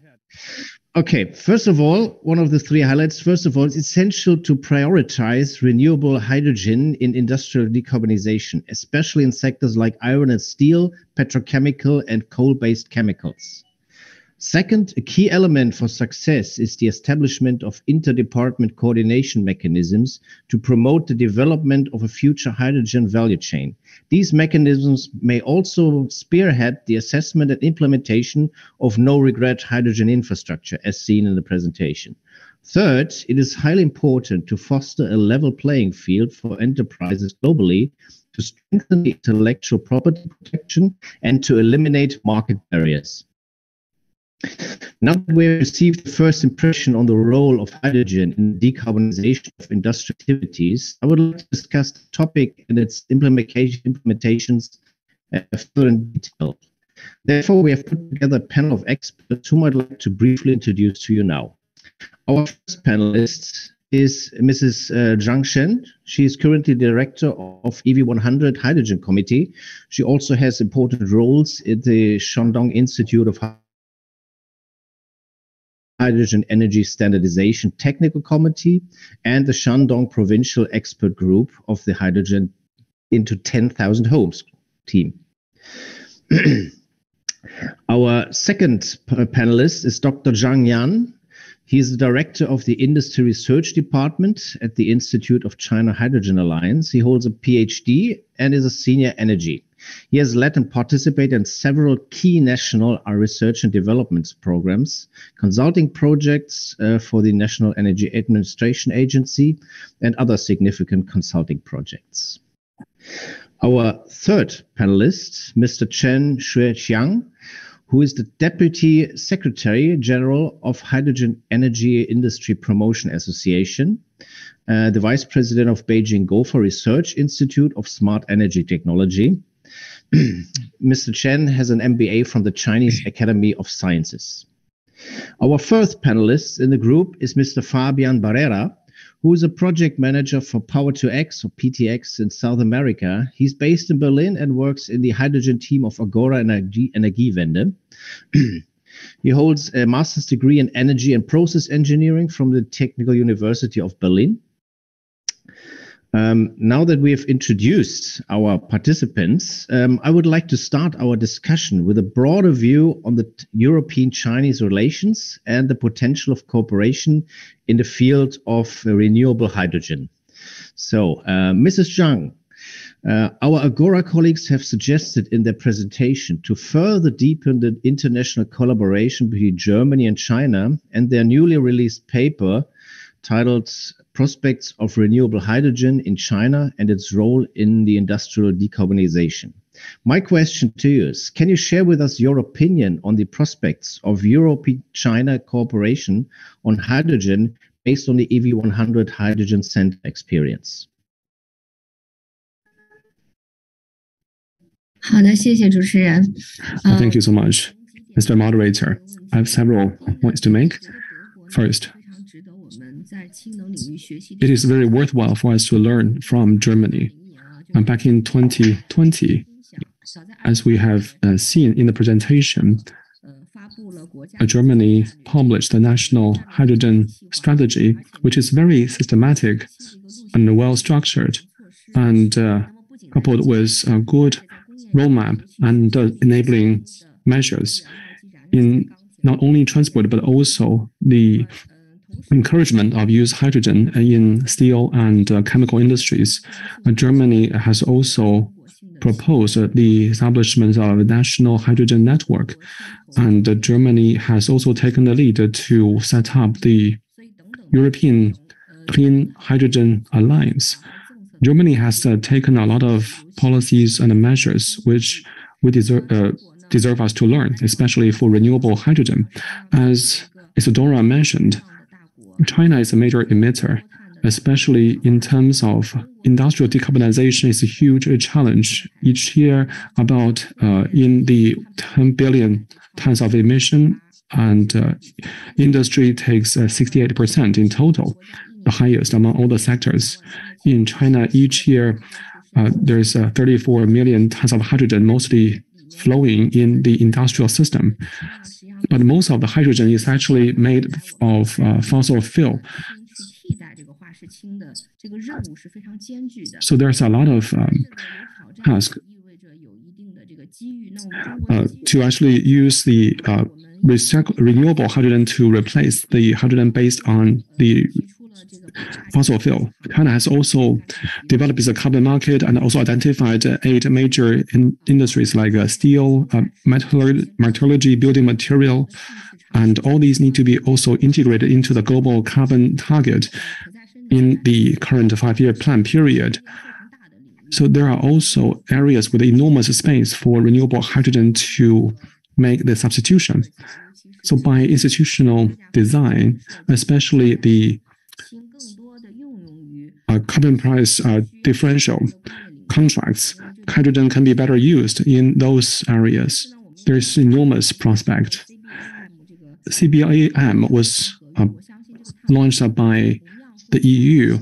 I believe a CBAM will also accelerate the industrial decarbonization in China.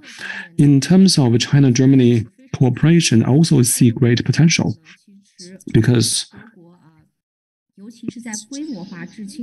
especially in terms of the scaled manufacturing of hydrogen, Germany is leading in technology around the world. Germany has also kicked off a lot of the 100 megawatt class projects. So that is the result of the deep pool of technology in Germany. China also needs to make more sharing with Germany in this regard. I believe also Germany is confronted by some challenges with the war in Ukraine. The energy price is rising in Germany for manufacturing and a high-end chemical industry. There's a chance for German companies to expand their presence in China and benefit from the good basis and the sound industrial chain as well as the cheap energy in China. So in terms of the scaled production of hydrogen technology, there's a lot of potential of China-Germany cooperation. As China's installed capacity for renewables expanding, the cost of renewables is quite low in China.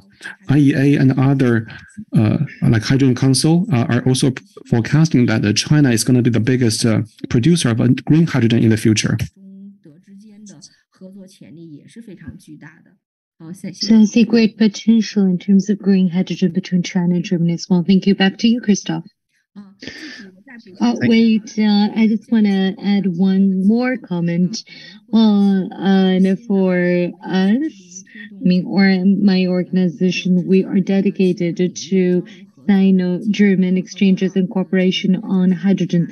This year, together with Agora Energiewende, we launched a joint study for green hydrogen, promoting low carbon transformation.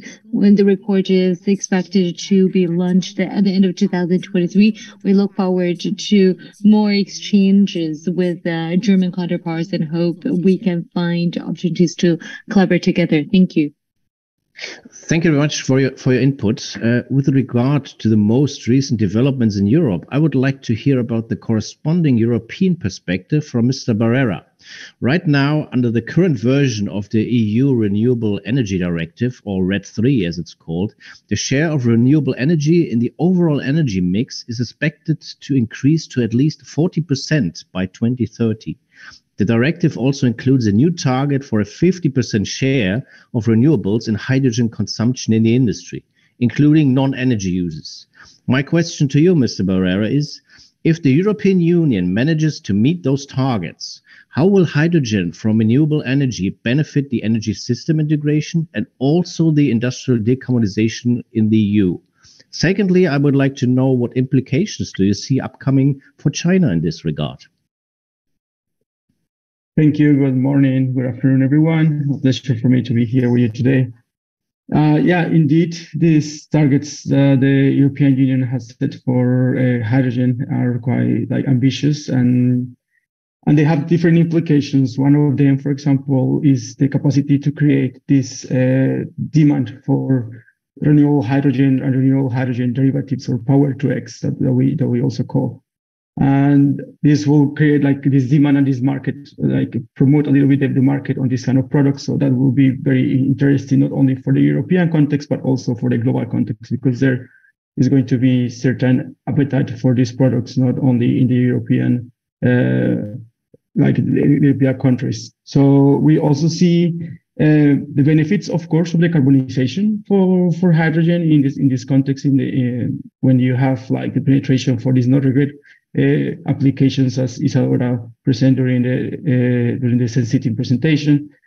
But we also see another benefits that hydrogen can bring to the energy system itself is in terms of flexibility. So hydrogen can be a really key component to enhance flexibility in the energy system, and it will lead to a larger integration of renewable energy, especially variable renewable energy like solar and wind, as flexibility, as we all know, can contribute to help with this variation of generation.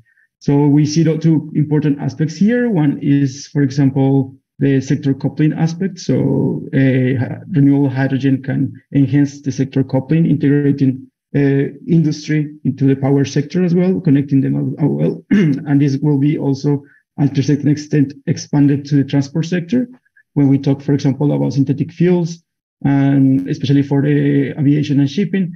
But it also get complemented with the efforts that, for example, we have seen in China on electromobility that are growing quite fast and quite. So this will interconnect all these important sectors in this way of sectoral coupling that will benefit for the management or the operation of the energy system.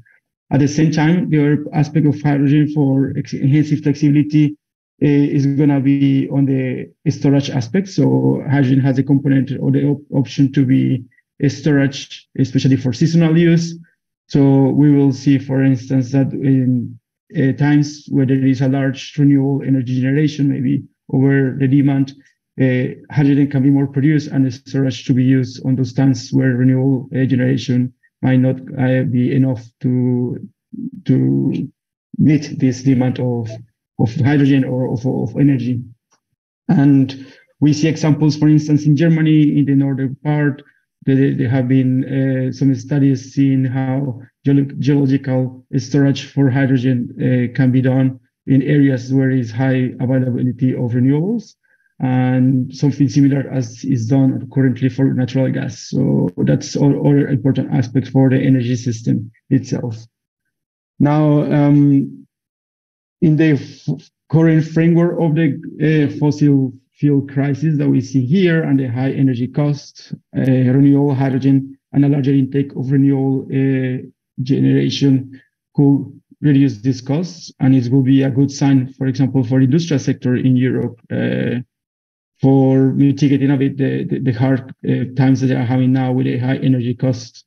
So the potential of mitigating this impact is also very important in the European context. And I mean, that's in general what I will say that is the more larger impact of promoting this renewable hydrogen for the European context. That if we talk about China, I mean, for China is very interesting aspect because we know that China is an important industrial center. China is a very large energy consumer, but it's also a hub for innovation and technology development.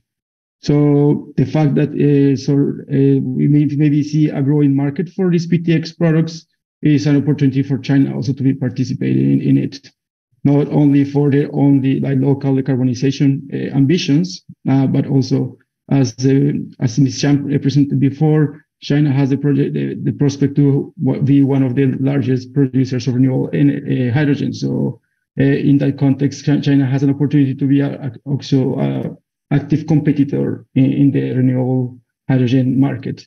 Another aspect is, of course, the technology development. So we'll see that China can play a big role in this aspect, in this part of technology development, and how they, for instance, are going to also do to transfer of technology to other countries that are in the race of the renewable hydrogen production.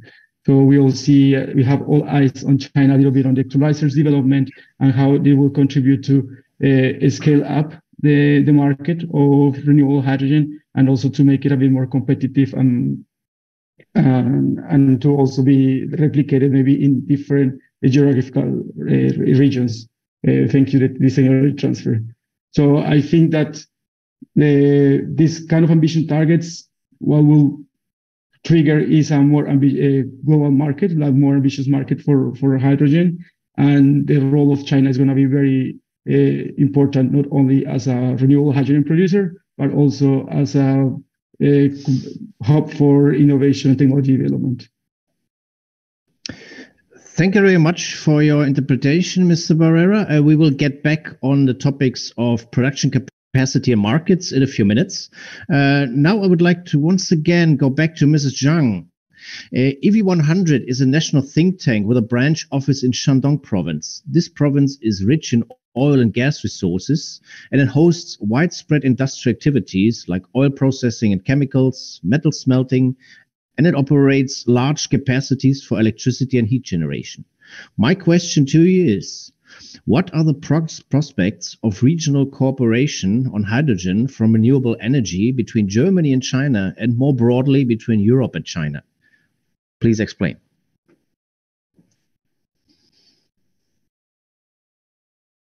Thank you for the question, moderator. Indeed, Shandong is a very typical northern province. It is also highly industrial, with a solid industrial base, very complete supply chains. Petrochemical industry has been very strong over the years. At the same time, it is also a big emitter of carbon emissions. The industrial system highly depends on carbon. that means Shandong is under a lot of pressure, and Shandong also already realized how important its strategic position is. So in 2020, Shandong became the first province to launch a hydrogen development strategy in China. It has lots of byproduct hydrogen in China. It is also a large renewable province. The PV installed capacity ranks the first, and wind ranks the fifth. It has a long coast and also lots of deep water ports. For Shandong, in terms of cooperation with Germany and where the opportunities are, I think renewables. Well, in the first half of this year, we saw there was a tens of million PV level of demonstration project, SPV, offshore PV and wind, and they could in the future be used to produce the hydrogen. Well, let's say hydrogen is produced offshore, it can be turned into methanol, hydrogen, or ammonia. So these are derivatives of hydrogen. On the one hand, they could be used on the ships at sea or exported to Europe, including Germany. So I think in the future, we understand that hydrogen, needs ports.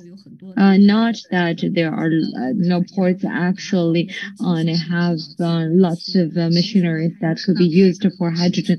At the same time, it can achieve really good reproduction and so that hydrogen can be turned liquefied, which can be easier transported, especially international trade and long-haul transportation.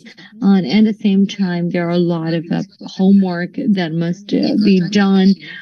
For example, experts already mentioned that there are technology breakthroughs needed, including on the side of infrastructure. And for port facilities, they're not well equipped enough. There aren't hydrogen-specific, bunkering pipelines on terminals and large tanks. So these infrastructure gaps need to be filled. Or at least retrofitting is required. And also low-cost hydrogen production technologies are also lacking in China, and the cost remains high. And that is also room for improvement. Here, we also need to think about future products. And also with Europe, we need to recognize each other's standards. So that's mutual recognition of standards. And now, there are different carbon emission standards relating to hydrogen that are about to come out in Europe. Similar standards. Once the mutual recognition between China and Europe is there, we can see greater potential for cooperation between us. Thank you. Back to you, Christoph. Thank you very much for this input. Coming from the broader international perspective, I would like to put emphasis now on the technology currently available for the production of hydrogen and the relevance of production standards. Mr. Chen, the scaling up of cost competitiveness of hydrogen from renewable energy highly depends on the efficiency of electrolyzers. Therefore, I kindly ask you to introduce and compare in a very brief form the major types of electrolyzers which are in use in China and abroad.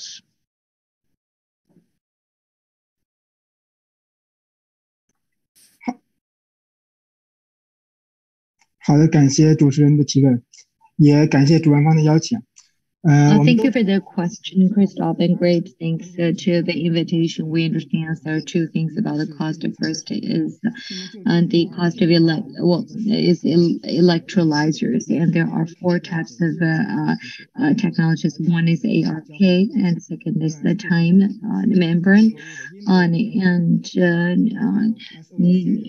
also SOEC, high temperature, and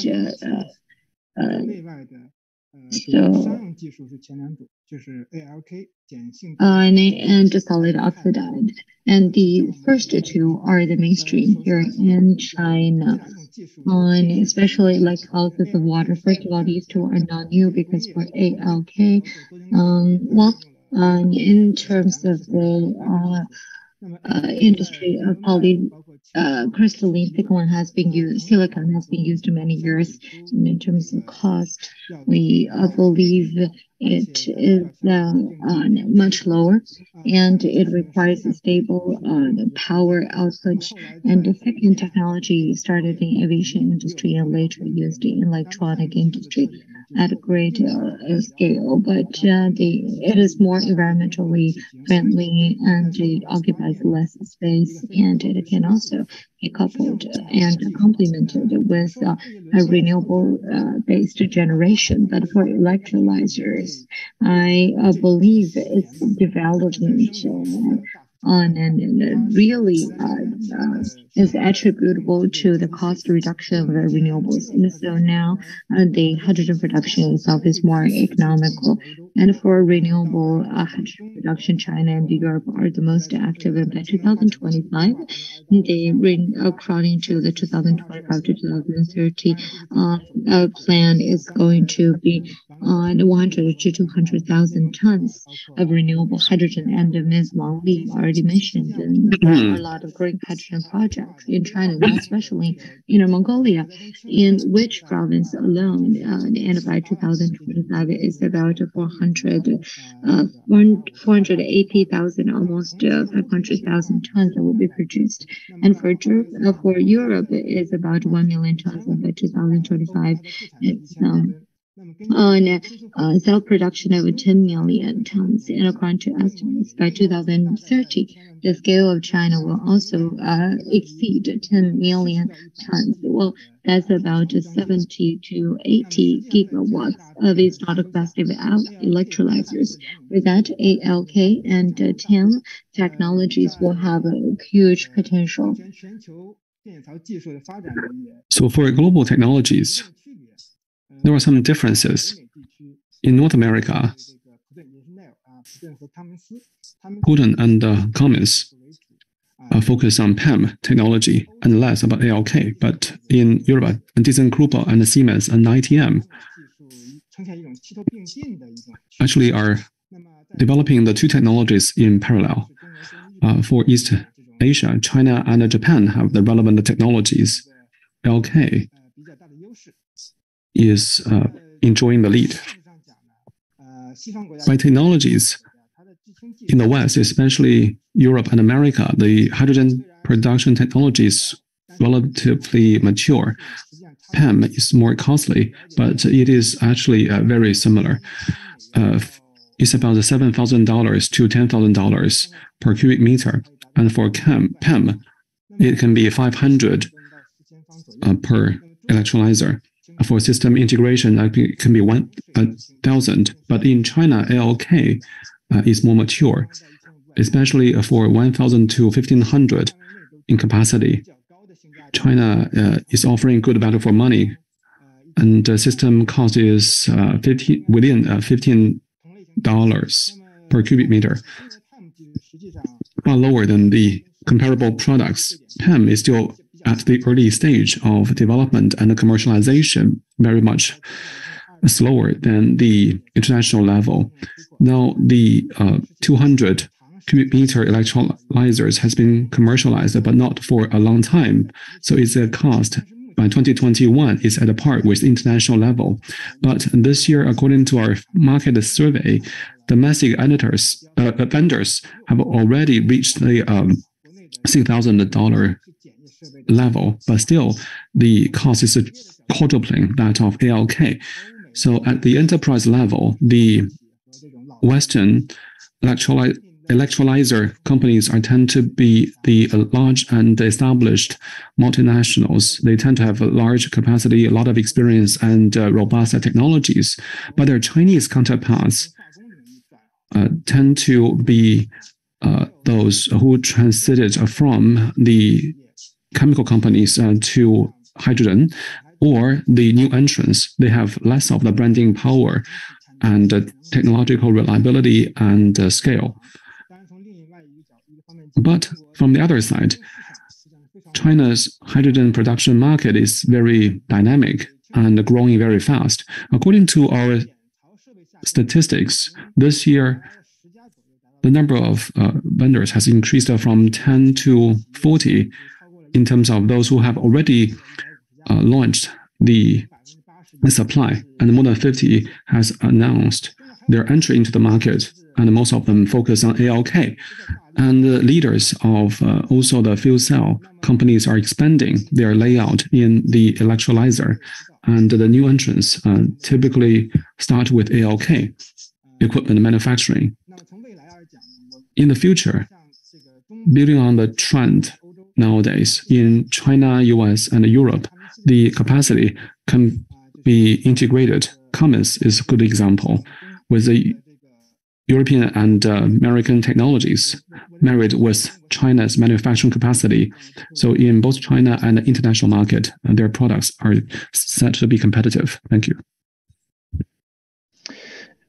Thank you very much for those valuable insights. Based on these fundamentals regarding the various production technologies, I would like to learn more about the evaluation of those methods. Dr. Zhang, China Hydrogen Alliance is well known for leading the work on group standards of low carbon hydrogen, clean hydrogen, and renewable hydrogen in China. My first question to you is, how do you think stakeholders, like, for example, authorities and legislators, and exporters, producers and consumers, should deal with the different standards across the globe in order to develop an international market for hydrogen from renewable energy? Stage is yours, Dr. Zhang.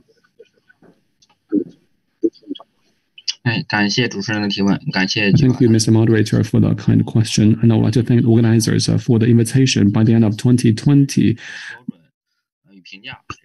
the standard on low carbon hydrogen was announced by the Alliance on the basis of quantification.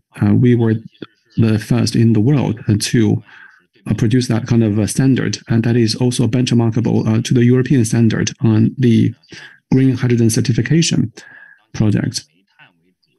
In China, coal gasification is the mainstream technology, and consideration is made based on that.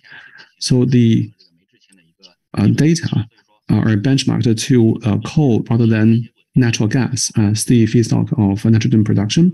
So the standard is interfaced with the world and also well adapted to the Chinese reality.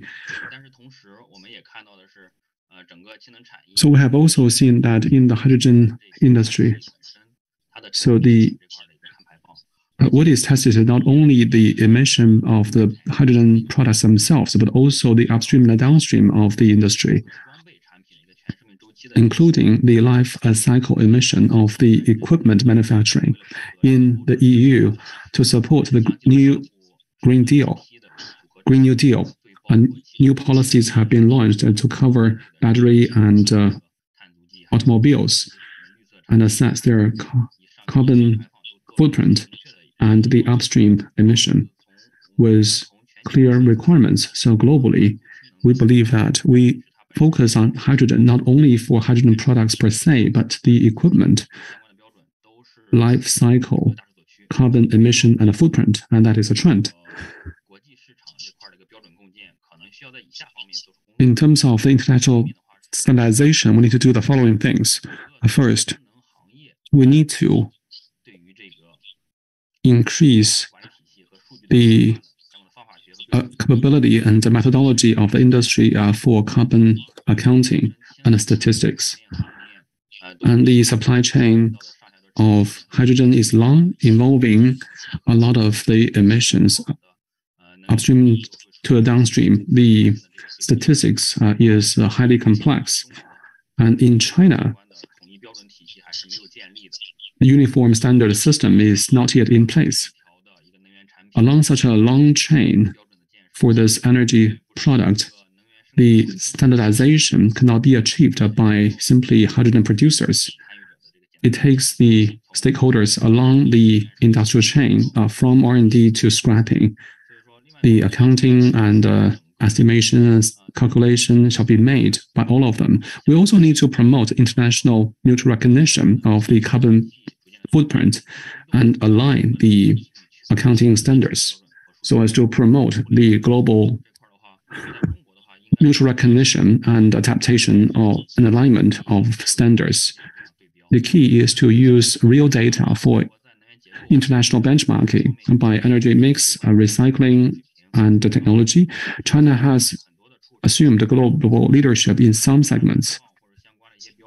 For emission and other standards, China has been competitive in some areas, but for enterprises, it is necessary to understand clearly their own product emission. So they need to know how much they themselves emit, and also know the structure of the emission of the industry and to compare themselves with the international counterparts, and then unleash their advantages and focus more on the upstream and downstream emission and gradually align themselves with the international market. And this is a door opener. So as on a part of our alliance, so we are also leveraging the development of the demonstration city clusters and also promote the clean energy assessment and collaborate with European and international partners. Once the data and the market are ready, we may revise and upgrade the standards on the renewable energy, which you mentioned, and also interface with the European American standards so as to make an early achievement of international mutual recognition. In terms of upgrading the equipments, so we have developed the ALK equipment carbon footprint assessment standard. Last month, the product has been filed and started. So in the future, in terms of standardization, we hope to contribute our part. Thank you. Thank you very much for this introduction. My second question is directly related to that. You spoke about some pilot projects and best practice. So Dr. Zhang, is there maybe a success story or a showcase, an example or a pilot project that you can share with us today, and maybe give us some brief highlights on what are the success factors, what are the driving factors of this project, what makes them more competitive than others?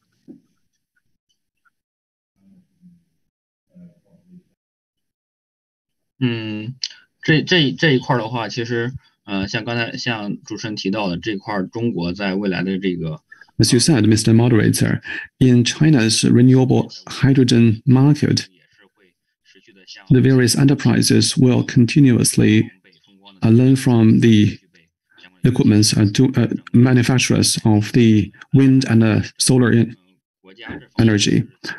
And in China, there are certain advantages.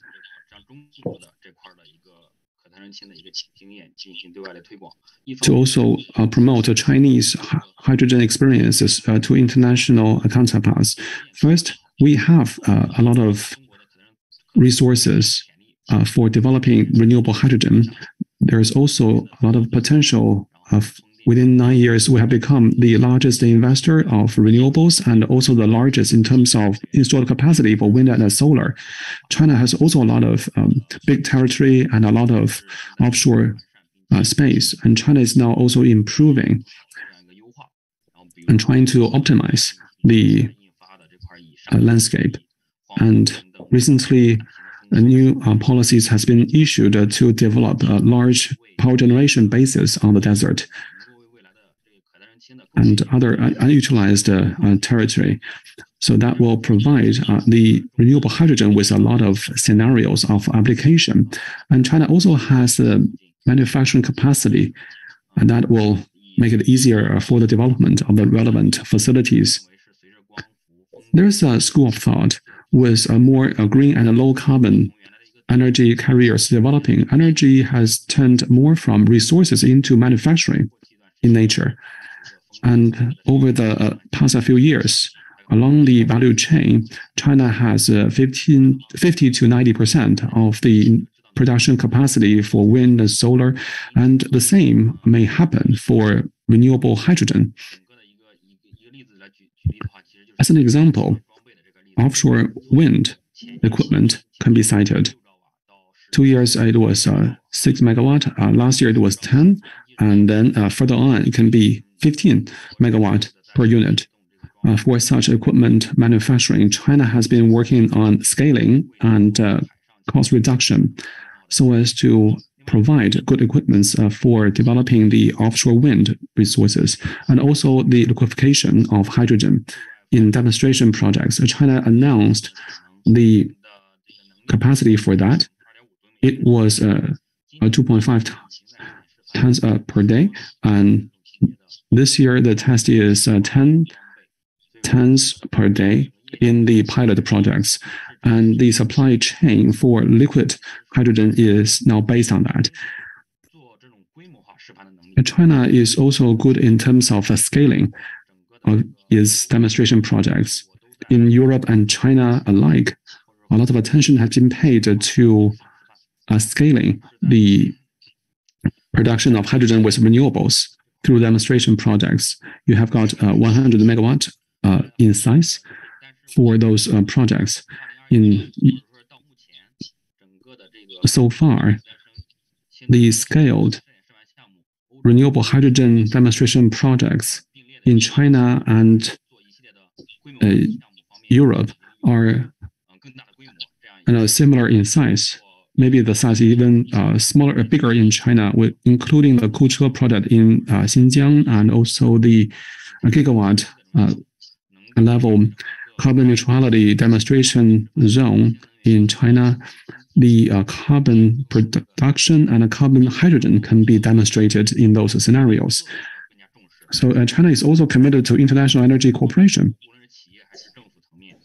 So international cooperation is more important to China. Both the public and private sector are more open, and to the import and exhibition in Shanghai last month, we saw that in the field of hydrogen between China and Europe and Japan, lots of contracts were signed, and including a strategic agreement. And so, the Chinese Hydrogen Association and also the Hydrogen Task Force Group of NEA are also keen to build more international cooperation forum. And there was an initiative to achieve 100,000 tons of green hydrogen production by 2030 with international cooperation, and that will mean more exchanges and opportunities of international collaboration. Thank you. Thank you very much for these interesting details on a pilot. We are running very short on time. I apologize for that. So I would like to come to the concluding part, number 3. So after having some fundamentals on the renewable sources in Europe and China, the available technical solutions and best practice, I would like to now focus on the potentials of trade, since hydrogen could become a new mobile commodity like oil or liquefied natural gas. So first of all, Mr. Barrera, as indicated in your research, renewable hydrogen-based power-to-X offers great potential in decarbonizing, which industries which are otherwise hard to decarbonize, such as iron, steel, and certain modes of transportation.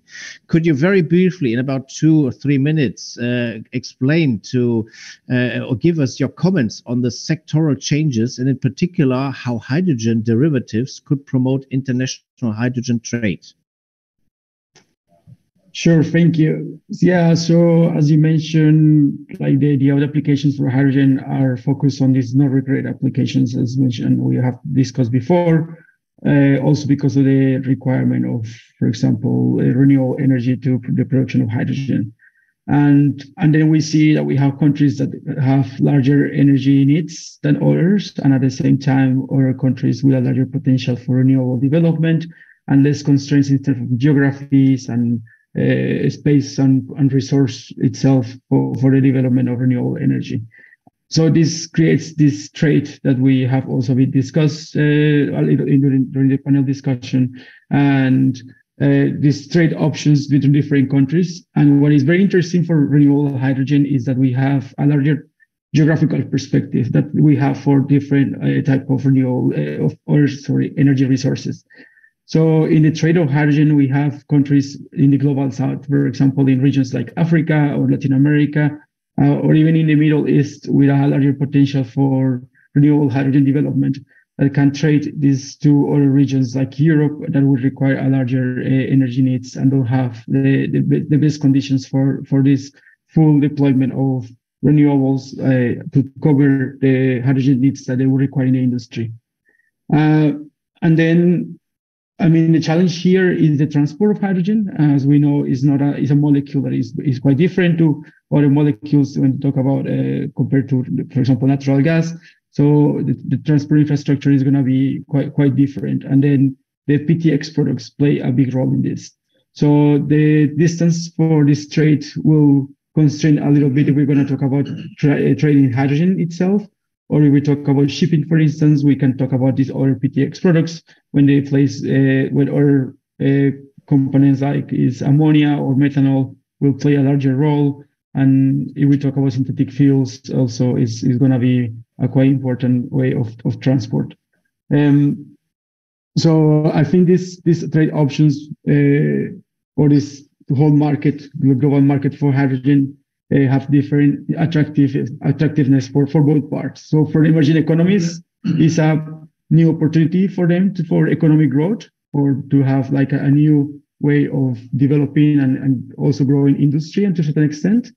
For those economies that require the imports of these energy carriers, the carrier and the PTX products, having a more diverse supply chain, because it's not going to be maybe just one country supplying for them, but it's going to be a diversity of different countries and a more dynamic market is also very attractive. We see also, for example, how each country can develop different PTX products depending on the expertise of the resources they have. So that's also something interesting to see. And we see more on a geopolitical perspective how it will change a bit the agreements and the discussions when it comes to energy, because we have more relevant players also in the role of producing hydrogen and the PTX products. And I think one last part that is also important when talk about this trade of renewable hydrogen and PTX products is something that also have been mentioned by the other panelists before, and is the aspect of international cooperation. So these new developments on hydrogen and hydrogen trade promote international cooperation in different areas, or for example, the standards for PTX products, or we talk about technology transfer, or even the trade agreements that different countries are currently signing are also a good sign or good signal for this increase of the market in renewable and international cooperation. So that's also different, like my perspective on that trade and global market of hydrogen. Thank you very much. As you see, time is running out. Mr. Chen, very quickly, could you do in about 2 or 3 sentences, could you define the potential of cooperation and at the same time potential of competition between Europe and China when you look at the topic of hydrogen trade? Please, very quickly, sir.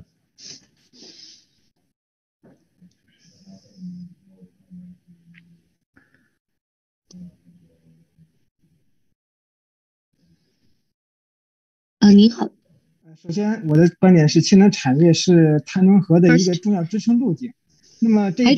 industry is an important pillar. Both China and the EU share the same vision.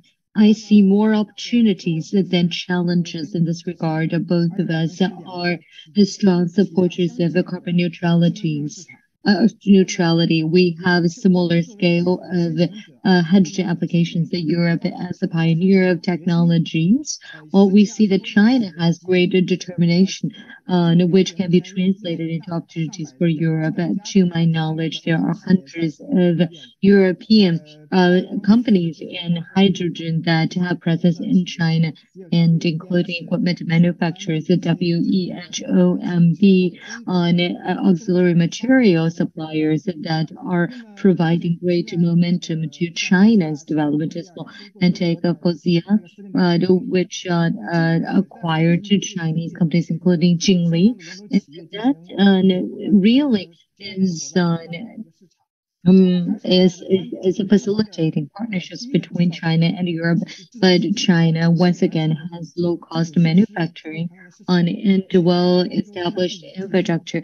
And plus the advanced technologies from Europe, we can actually bring down the cost of the hydrogen technologies and achieve scale in a shorter time frame so that hydrogen and the global energy outlook can be more cost competitive. So I really see a lot of optimism and cooperation between us. Competition-wise, that is for optimized allocation of resources. And competition will optimize also the players in the market. I believe China will also see world-class players, but that requires the concerted efforts from both of us. Thank you. Thank you very much. I think you posed the most optimistic closing words, even better than my last sentence. So I would like to thank all the participants in our panel discussion for your contribution, and I'm excited about the potentials of renewable energy, renewable hydrogen we have discussed here today. With this, I would like to give back to my dear colleagues from Agora to continue the event with another fascinating session here. Thank you very much and have a nice day. 非常感谢各位专家在圆桌讨论中的精彩。 And great thanks to the contributions according to the agenda. We should have a tea break. It seems like we are a bit behind the schedule. I would like to abuse my power as a moderator and to cancel the tea break. So let's now enter the third report. And thank you for your understanding and apologies as well. So without further ado, let's now give the floor to Ms. Yang Zhou, advisor from Agora Energy Transition China, who will present the third report with the title Low Carbon Energy Transition in Shanxi Experience and Lessons from Regional Co-Transition in Germany. And she will have 15 minutes, please. The floor is yours, Ms. Yang. Thank you, moderator. Good morning and good afternoon. The third report is titled Experience and Lessons from Regional Co-Transition in Germany for Shanxi. My name is Yang Zhou from Agora, China, and I will use the next 15 minutes to share with you our project. I'll start with the background. Well, regional transition has always been a priority of Agora China. We successfully launched the two Sino-Europe Clean Energy Forum in the past 2 years, and we hosted the only international sub-forum for both events. And over the years, we also hosted a series of dialogues on these topics. In the future, we will continue to explore potential in the field of regional energy transition with the support of experts from both China and Europe. So back to the report, there are 4 chapters, and first 2 chapters are about the landscape of China and Germany, and chapter 3 includes 4 case studies from Germany. 3 are at the local level, at 1 national level, and about public participation and renovation policy tools, awareness raising, and related experience. And now let's take a look at the Shanxi landscape. Shanxi is an analytical, and since the PRC, it cumulatively provided 25% of coal to China. From the national statistics, we see the concentration and the intensity of coal production in China continued to rise. In 2021, 4 provinces actually contributed to 80% of coal production in China. Shanxi alone contributed 29% as number 1 in China. Over the past decade, Shanxi's coal export remained around 600 million tons. Most of them were transported to other provinces after 2016. The provincial production rose significantly. However, the export from Shanxi started to decline, which meant the majority of the incremental production from Shanxi were absorbed by itself, and the demand increase was driven by the 2 largest coal-consuming industries, namely coking and electricity of Shanxi. And that makes Shanxi prone to the resource-driven dilemma because the industrial structure is highly dependent on coal. Economic development lacks resilience. At the same time, it compresses the potential for high-tech technologies and high value-added sectors. And now Shanxi is facing losses of investment talent and also attraction. Shanxi is at the pre-stage of energy transition. From this table, we can see comparison between Shanxi and Germany from 5 dimensions, namely economy, society, technology, culture, and policies. Germany is still in the process of energy transition. However, it is an early starter. So from all indicators, we see that Germany can provide a blueprint for Shanxi's future. Now, the main part of my presentation, case sharing. The first case is Schona, a small town in southwest Germany that has only 2,000 population. But this town actually has the very first company in entire Germany that can achieve 100% power generation from renewables. It is a cooperative based on EWS.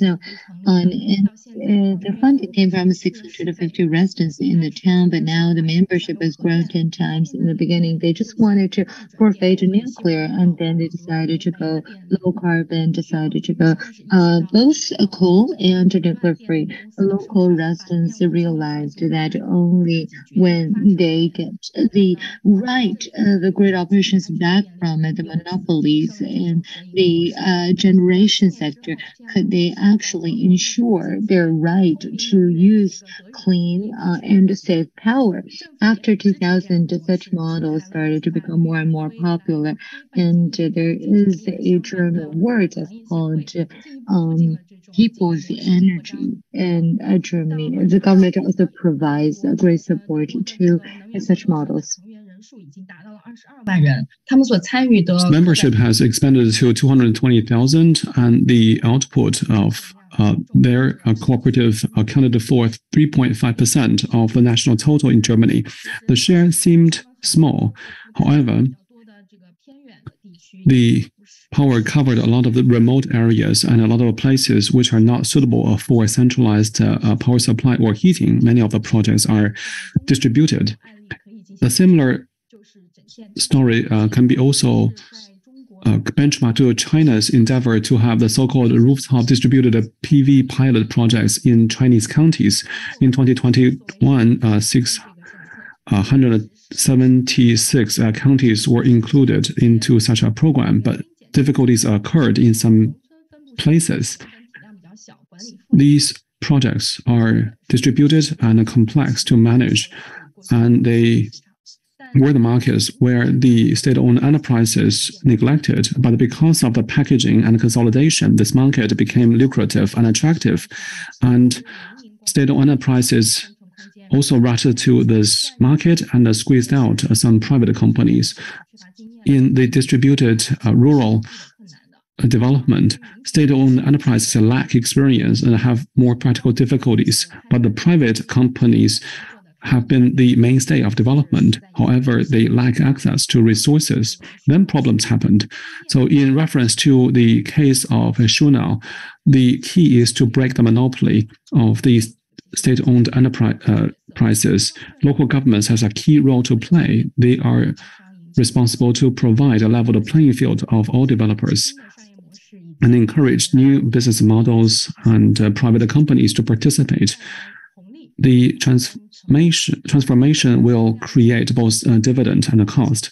To involve a maximum number of the stakeholders, the cost and the benefits can be shared in a more fair way so as to engage more parties. And then the second case is Lusatia.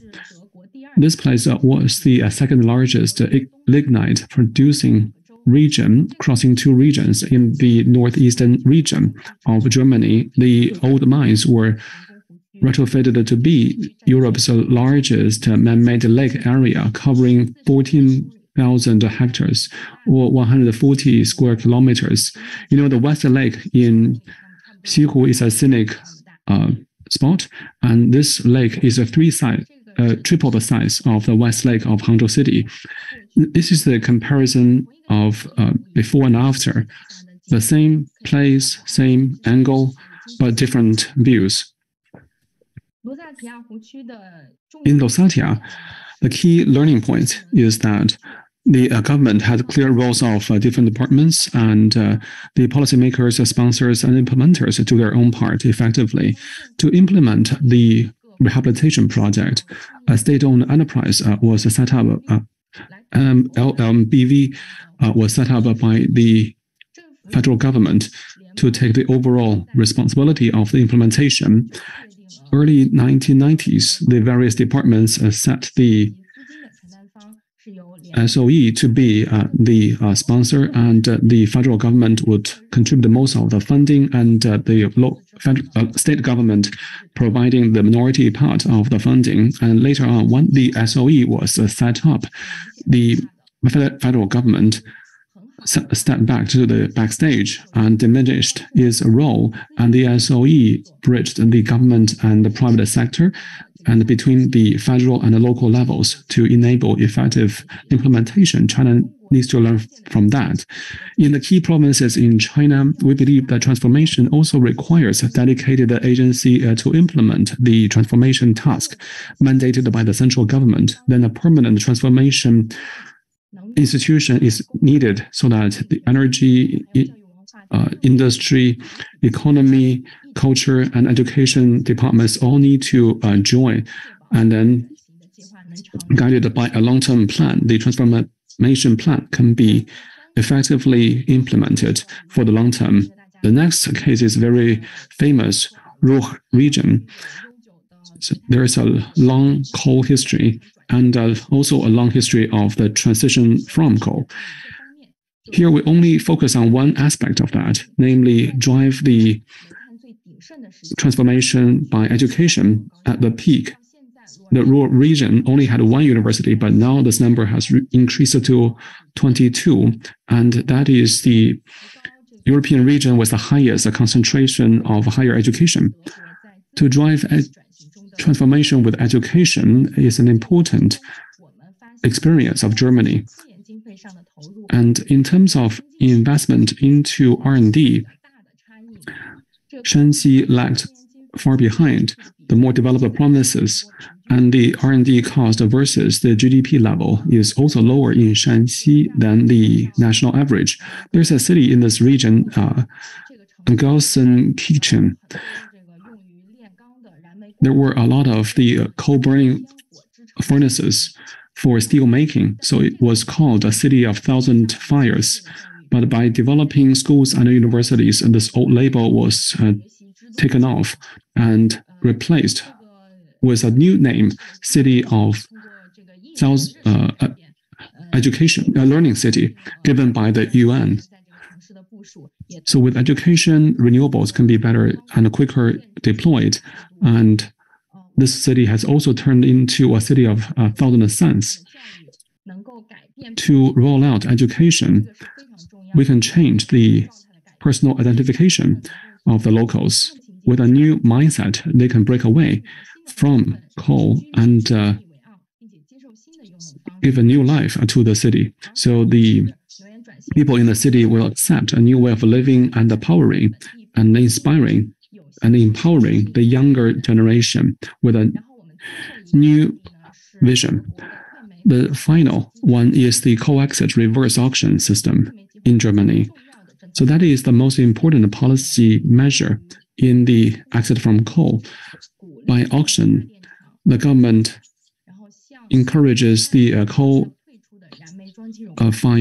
power plants to give a price and exit from the coal-fired units.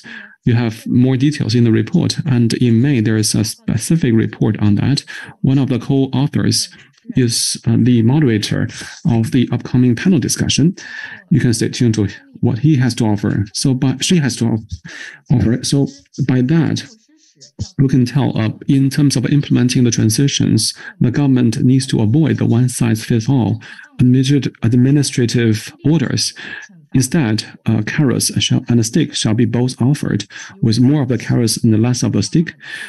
And the market will be encouraged to replace the old units with the new ones, and the enterprises will be incentivized by the administrative measures. It seems to increase the cost of time and money, but the impact will be more sustainable, and less retrogress will be made. This is the conclusion we have made. We have referred to a package of coal-exit recommendation from the German Commission working on the coal-exit, and we also proposed the policy recommendation frameworks that we offered for China's transition. Some policy recommendations are contained in the body of the report, and we are going to deepen our research so as to beef up the measures in the framework and provide more recommendations. We have chosen some of the recommendations and share with you now. In terms of policy, we recommend the establishment of a permanent coordination mechanism for transformation and a specific transformation fund. In terms of technology, we recommend for earlier deployment of renewable and low-carbon technologies and improvement of infrastructure for transport and IT. For economy, we recommend to increase the funding in innovation and R&D and establish a level playing field for SMEs. And in society, we recommend to incorporate the HR department while planning regional energy transition strategies so as to avoid the unemployment as a crisis. Finally, on culture, we advocate a change of a codependent mentality. So the earlier action is taken, the lower the cost will be. So there's a QR code for you to download the report. Finally, I would like to thank you very much for your kind attention, and there will be also a panel discussion on the local transition. Back to you, Mr. Tu. Thank you very much, Ms. Yang, for your excellent presentation. As we know, in China alone, half of the coal of the world is used, and in one province of Shanxi alone, nearly 1/4 of China's coal is produced. That is why we focus on Shanxi province for this local transition study. In my own view, if Shanxi province can transit to clean energy and cope with the short-term energy security challenge and the long-term goals on the carbon neutrality, so then if Shanxi is fine, the whole country will be promising. So we are going to kick off now the panel discussion, namely how the new challenges influence regional transition in the short and the long term, and to be moderated by Ms. Nago Hui, Project Officer of International Coal Transition, Agora. And the panelists are Han Wenke, former General Director, Energy Research Institute of NDRC, Professor Huang Baoyu, Professor of Department of Energy and Environment Management, Europa University Fresbo, Ms.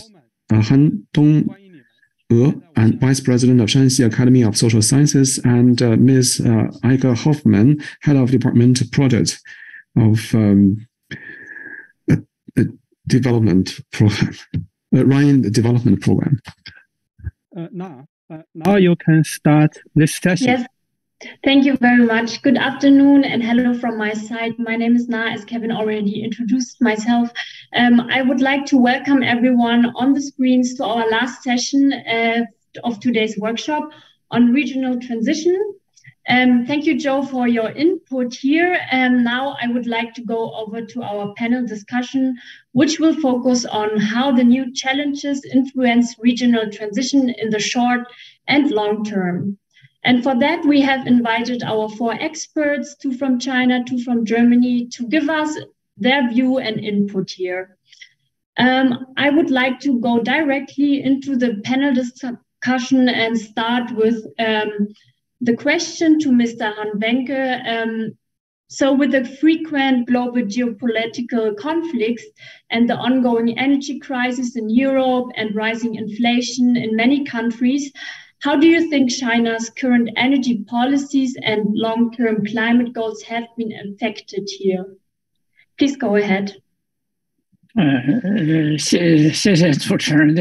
Thank you, Ms. Moderator, for the question. It is also my great pleasure to join this panel. In my view, the ongoing energy crisis is indeed happening in Europe. The global energy landscape has also changed. That has to do with both the pandemic and geopolitics. The most influenced is Europe. And among the major powers, China is least impacted.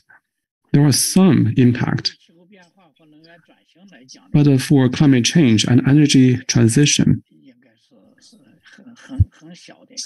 China is now under little impact or shock. Given the conflict between Russia and Ukraine, China is not involved. China is dedicated to peace and development, and especially domestic agenda.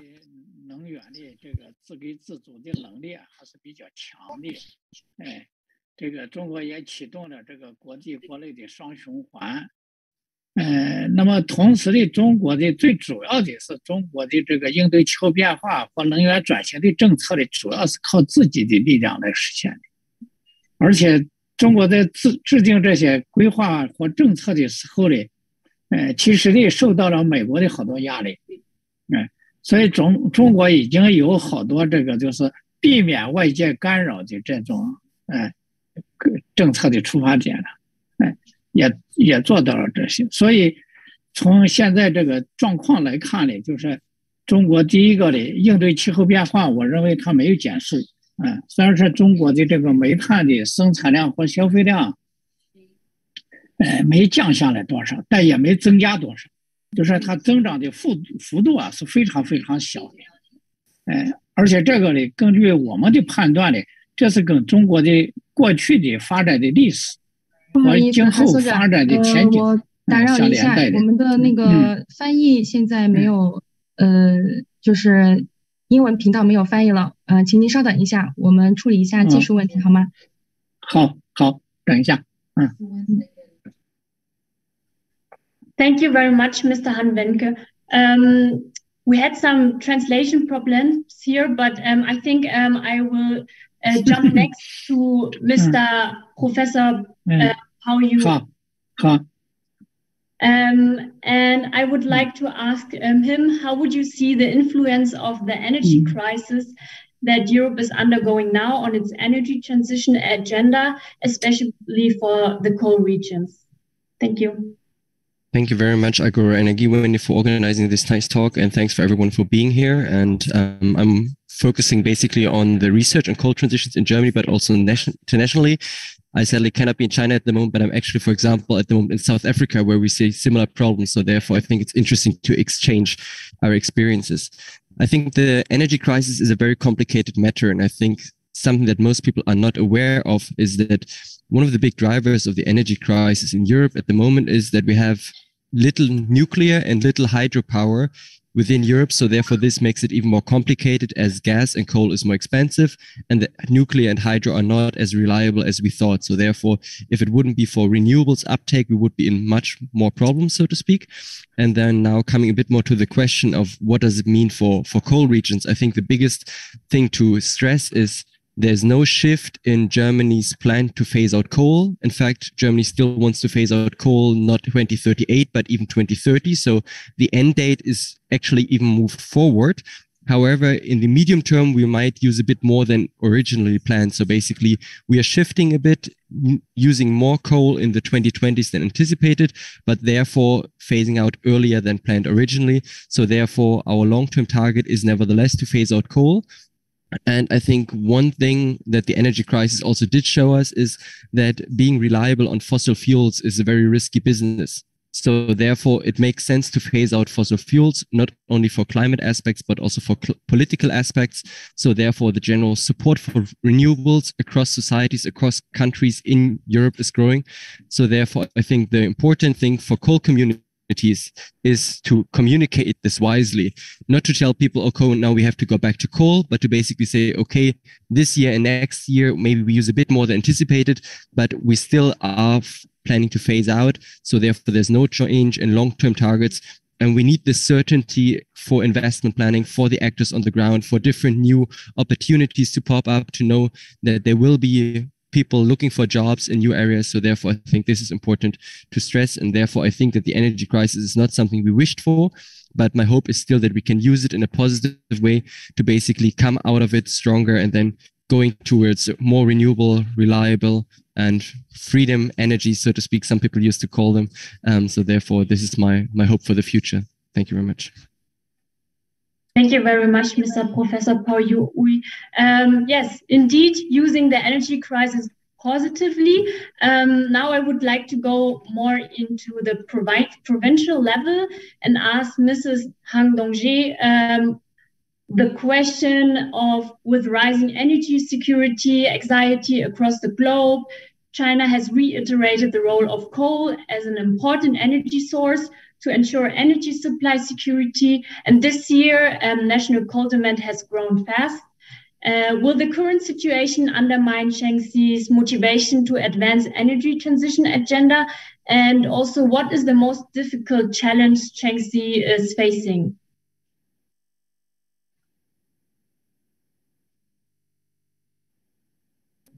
Please, Ms. Han Dongji. Thank you. Thank you. Thank you, moderator, for the question. And great thanks for inviting me here. Energy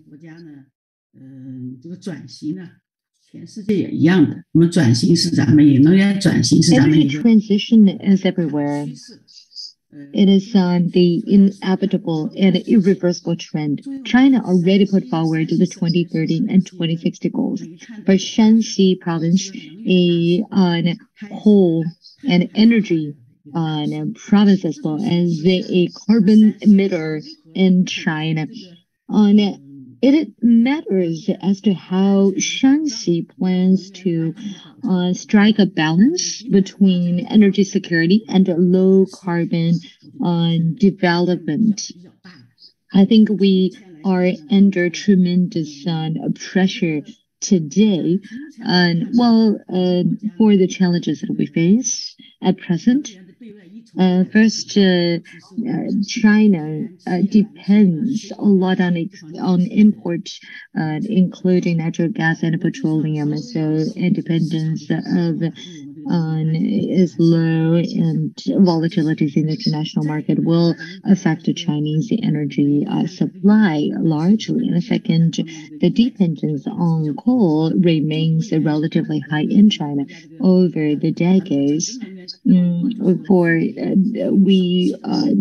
China is abundant in coal, but sufficient in natural gas and petroleum. Take Shaanxi as an example. It went through a very treacherous journey a long time ago. Shaanxi actually contributed to 1/3 of the national production, and for a while it reduced to about 1/4, but now it rose back again. And so, percentage-wise, we had fluctuations. Because of the current energy situation, the coal from Shanxi is expected to grow in order to secure energy supply in China, which poses a threat to the energy transition outlook of China. It's a very difficult choice that Shanxi has to make. On the one hand, we need to develop low carbon energy. On the other hand, we need to also shoulder the responsibility of the nation's energy security. It is by every means a tremendous task, but also there are opportunities. For instance, we can have more quality-driven development of coal, and Shanxi is pushing for quality coal growth. For instance, green, safe, intelligent excavation, and green and efficient safe utilization of coal. So, and these are the solutions we have been experimenting in order to striking or keeping this balance. So I mentioned in a second as renewables take a larger share of coal will gradually exit from the energy structure. And in this process, like many experts, including the moderator pointed out, is going to be a painful process. And the legacy mines, coal mines, and capacity will decrease. Well, they can't reduce to zero overnight, but as they decrease their capacity, we need to consider the benefits and rights and interests of these coal miners. What about their employment, their trainings, and where will they be transitioned to after the transition? We need measures to incentivize and compensate them. And also, as the capacity of coal-fired plants reduces, we also need to think about reevaluation of assets, and compensation is on the line. And for the coal of Shanxi, it really has been crucial to energy security in China. But as I said, it is in a dilemma right now. We need to think about how we, with the support from the government on renewables, how can we really shift the deployment of the industries? How do we shift from coal to renewables and to other sectors that make more sense for the future? And as Dr. Yang Zhou from Agora Energiewende just pointed out, Shanxi can learn from the experience in Germany, and with the support of the government, perhaps we can explore further into market mechanisms such as the cooperatives, and also market systems relating to ecological restoration of legacy mines. And Shanxi has already made some attempts on that front. Take Shanxi City, for example. We did a survey. We actually saw cases where the mines were restored into ecological assets with funding support from the government. Actually, 20% of the funding came from the local government. So there are lots of things that we can leverage and can explore and also with the private capital, we can do more in the future, and with lessons from Germany. Back to you, moderator. Thank you very much, Ms. Han Dongji. Yes, so indeed, shifting away from coal. Now I would like to ask our last panelist, Mrs. Elke Hohmann, who also works more on the regional level in one of the biggest coal areas here in Germany. What are the most difficult challenges your region is facing? And do you think the challenges were caused or will be exacerbated by the ongoing global crisis, such as energy security, the Russian-Ukraine war, post-COVID, economic slowdown? Give the floor to you, Ms. Hohmann.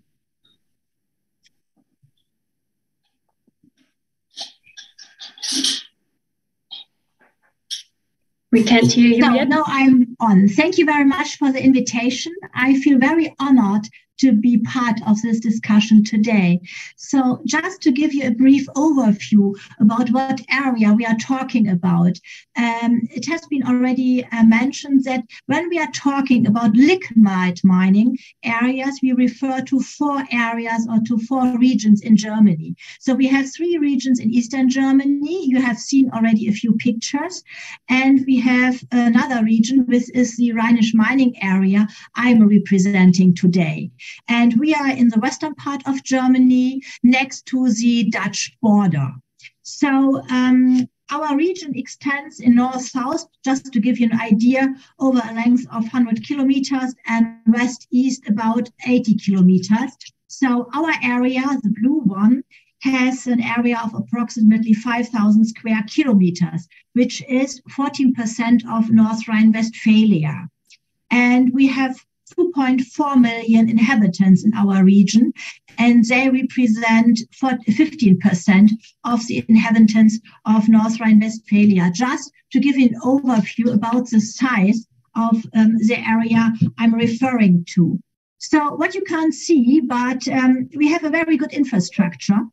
So you can make use of a dense network of motorways and railway lines, which give us also access to the overseas ports, which is nowadays very important to us.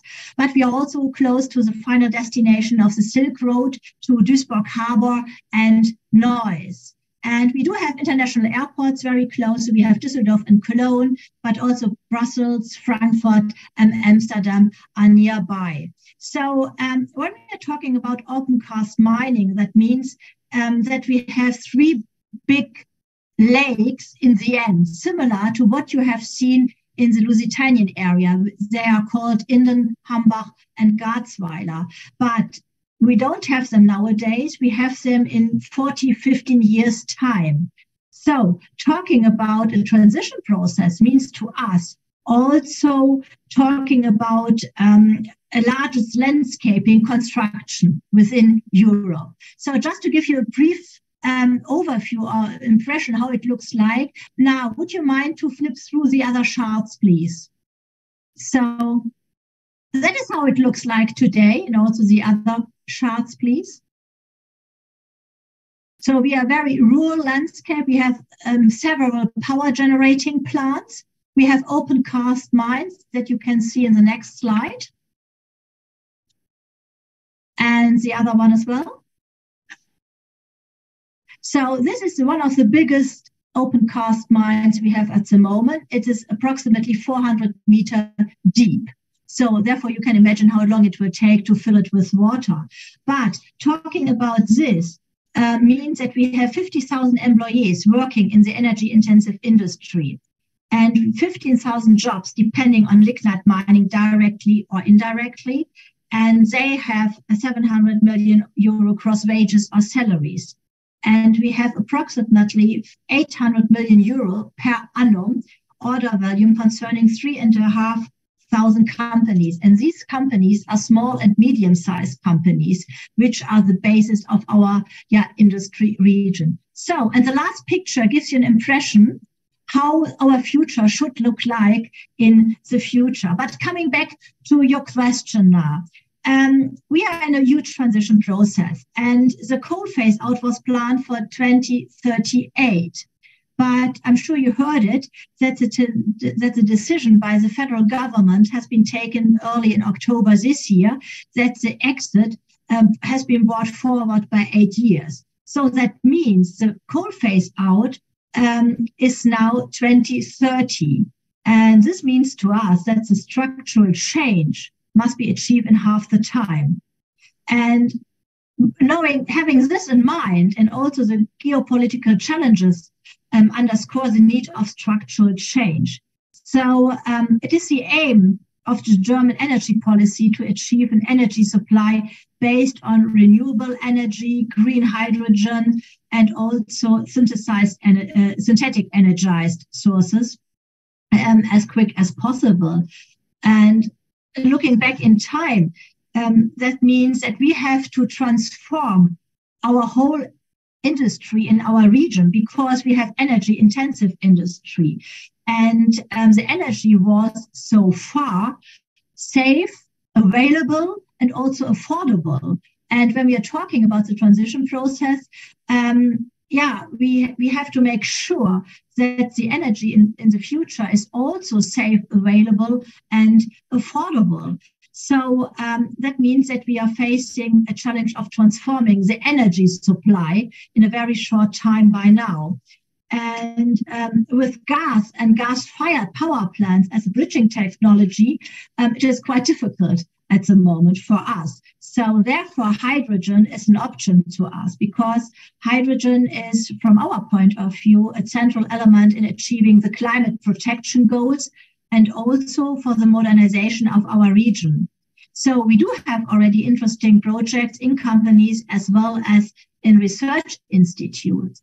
And for our area, that means that the main potential in hydrogen is the production of components. We are not a very windy area. We are not a very sunny area for green hydrogen, but we are very good in the production of components. And that means components and equipment are needed along the entire value chain to produce and to use hydrogen. And this opens up a completely new value creation potential for the industry in our region. So I would also like to add that other than in the rural area that has been mentioned before, we have a big asset because we are a very research and university intensive area, if you like. So we have the Aachen University in our region. We have six university of applied sciences, which are very close to the small and medium-sized companies. And we have up to 25,000 students leaving university every year. So we have a good asset of skilled and knowledgeable workers. And that is very important for us because we set the goal to become a successful economic transformation region in Europe. And that is why we are working so hard on our transition process. And because we want to become also a sort of role model for other regions. Coming back to your last part of the question is regarding COVID. Before COVID, it was a trend to live in the city. And we have the big cities such as Cologne and Düsseldorf nearby, but also Mönchengladbach and Aachen. And as you have seen in the pictures before, our region is a very rural region. But after COVID, this changes a little bit. And because of the introduction and also the social acceptance of new working methods, rural areas are becoming more interesting again. So home office for 2 or 3 days makes this possible. But this poses a special challenge also in the terms of innovative and sustainable mobility and also data infrastructure. So we are facing challenges from various parts at the moment. Thank you. Thank you very much, Mrs. Hohmann. I would like to give back to Mr. Han Wenke because we had some translation issue to continue maybe your answer very quick and then we move on. But Mr. Han Wenke first, please continue your answer.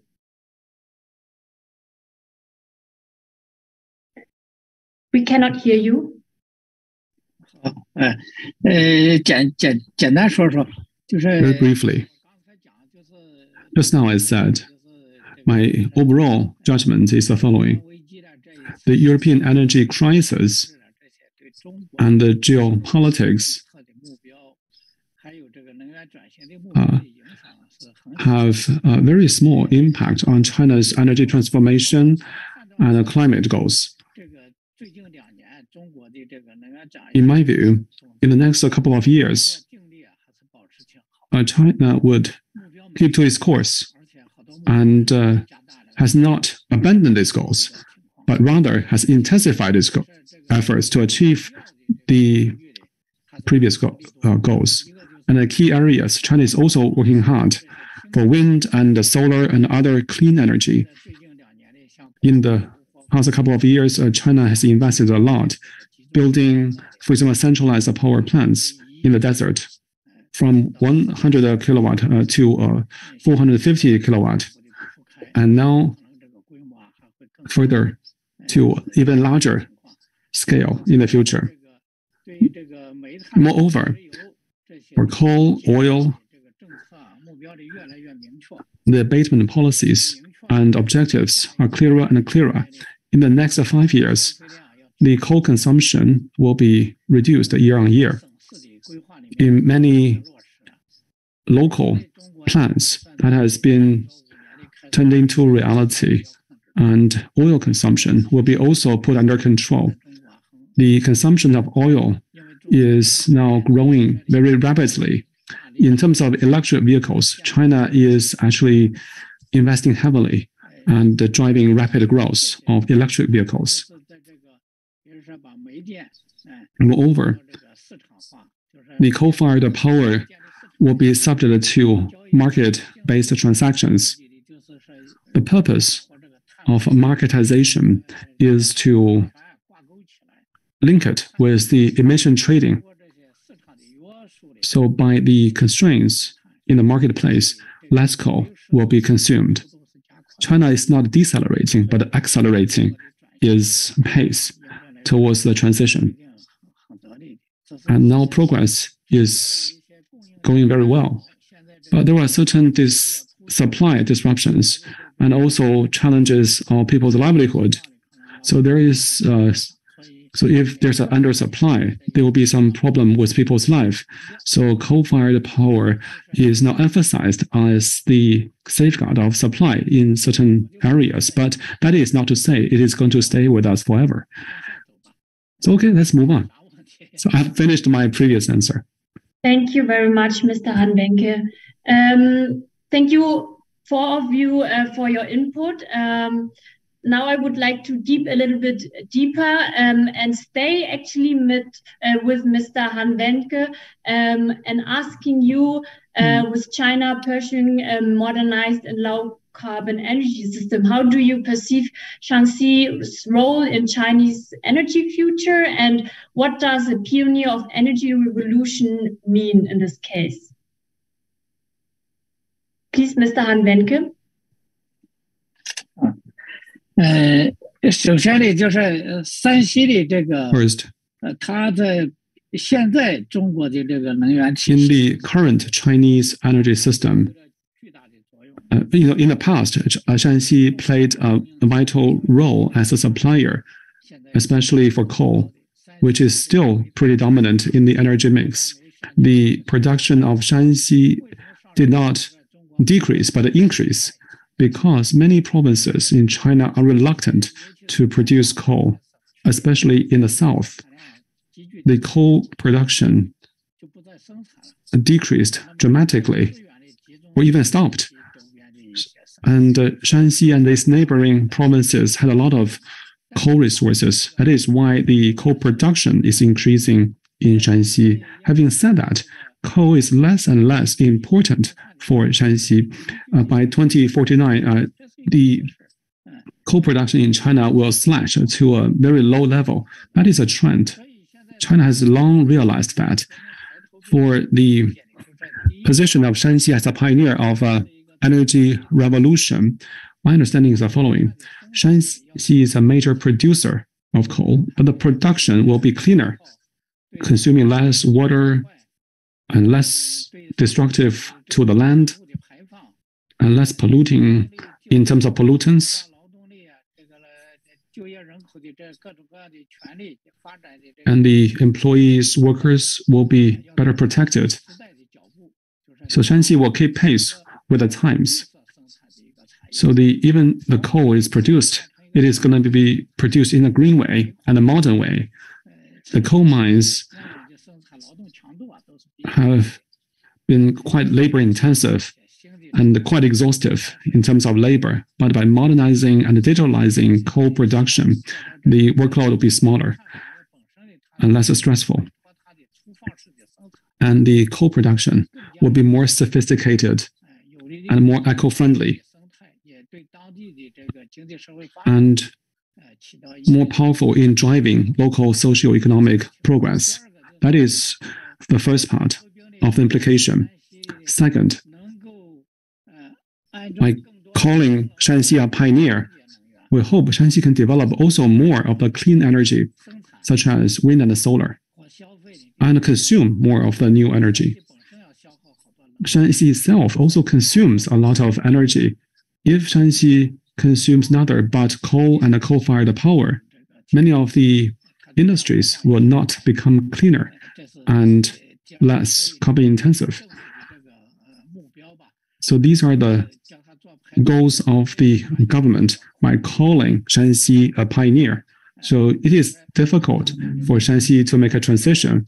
So by that, we would like to encourage and help Shanxi with the transformation and overcome many of the technological, financial, and conceptual difficulties. So Shanxi will diverse its energy production and will be cleaner in energy consumption and more modern in its economy, so that it will, transit away from the reliance on the coal economy and develop more of the diverse industries and services, and its gap with other provinces will be smaller. Thank you. Thank you very much, Mr. Han Wenke. Now I would like to go over to Professor Pao Yu. So based on your research, you've done plenty of studies on the history of German energy transition and structural change, you said. You also summarized experience and lessons learned here. So if you are going to give some advice to China according to German experience and lessons learned here, what are the top 3 recommendations you would like to suggest? Thank you very much for the kind introduction. I would say that out of our experience, basically based on the German case, but also examining what happened in the UK, what is happening in some other countries, what is working, what is not working, we have learned that it's very difficult to project or to plan the future. So it's nice afterwards to say, okay, this is what exactly we had hoped for. But in reality, things always go different and you have to adapt, so to speak. And I think also part of the reality is that you sometimes have to be honest to people that change won't be easy and some regions will be worse off than before. It's not that easy to plan something and say everybody will be better. It's people will realize this is not the case, and then they will be frustrated and think that the government didn't take care of them. So therefore, you have to be honest that we have to do everything we can, but some regions will be worse off. However, doing nothing is no option, because in that case, situation will be catastrophic for most regions. So therefore, you have to plan as good as you can to make it as best as possible, so to speak. And if I have to come up with 3 recommendations, I would probably say maybe the first is diversify. You won't find the silver bullet. So therefore, trying to find the perfect thing for a region, you have to see to adapt things, not one size fits all, but basically look for different options and see then which industry, whichever aspect then really kicks off in a region, and adapt to this. And I think also the importance is not only to focus on technical solutions and the industry jobs, but consider also the social aspects, the real just element of the just transition. And something that we, for example, see in Germany, not so much in the Rhinische region where Hohmann is working, but especially more in the eastern part of Germany, we actually have the problem is not the unemployment of people that much, but it's sometimes that we don't have the skilled people. So even if we have good companies coming up with good ideas, they don't find people that want to live in this area anymore. So we need to work on the social aspects of the region so that people, young people, especially also women, want to stay in the region and don't move away. So therefore, this is something you have to keep in mind. So they will basically diversify, also look at social aspects, the first point. Second point is, I think, be willing to adapt your strategy if you see that something that you went forward is not working, because in some cases you might have a big investor coming in, but then the investor at some point just leaves. We've seen this in the western part of Germany with Nokia, a big telephone company that came in, that brought a lot of jobs, but at some point they didn't get enough subsidies anymore, and then they moved to another country within Europe, and then a lot of jobs were lost again. So therefore you have to adapt in a certain way. You have to talk with people. What do they feel comfortable with? At the beginning, there was a notion in some areas in the coal region they should become big touristic hotspots, but it became apparent when talking to the people that the the regions, they didn't want to be a tourist hotspot, but they wanted to have different kind of employment possibilities. So therefore, it's not important not to plan from top down, but really to include them. So basically, the first one was diversify. Second thing was to adapt. And the third one is, I think, something with respect to the governmental aspects. Maybe I think it's challenging in big countries. Germany is big. We have this federal system. China is much, much, much bigger, much more complicated. So therefore, this is something where you have to communicate top down and bottom up, basically speak with provincial governments, see with local governments that know the people, that have basically also the trust of the people. But at the same time, you need money coming from top down. You need big financial volumes that the region itself will not have. And the regions, the coal regions, in the next years, they will have less money than in the past. So therefore, they don't have the capacities. They don't have free time. They don't have the bureaucracy. So therefore, you need to go in. You need to support them. And you need also the political support. And sometimes also then the challenge is that you need all these governments to work hand in hand. But at the same time, you don't want to have too much bureaucracy, because this is too many hurdles, and especially for small local organizations, for civil society organizations, if there's too much bureaucracy, then they don't get any funding. It's too complicated and they cannot basically use their freedom properly. It's relatively easy for a big company. We have this in Germany, and it's close near the coal region. Tesla coming in as a big company, they got a lot of grants. This is easy, and this is what everybody focuses on. But you also want startups, you want research institutions that come up from the universities, and they need a lot of freedom. And this is basically important to basically initiate this bottom-up organizations. And therefore, I think this is very valuable and something that we can profit from a lot. So I think these are my valuable lessons. Thank you very much, Professor Pao Yu. Talking about communication on the higher governmental level and the provincial regional level, I would like to go to Mrs. Han Dongji and Mrs. Hohmann and ask both of you what kind of policy and technical supports do you think your region will need in order to overcome the challenges we just discussed before. Maybe we start with Mrs. Han Dongji and then Elke Hohmann, please. Mrs. Han Dongji, please. I give the floor to you.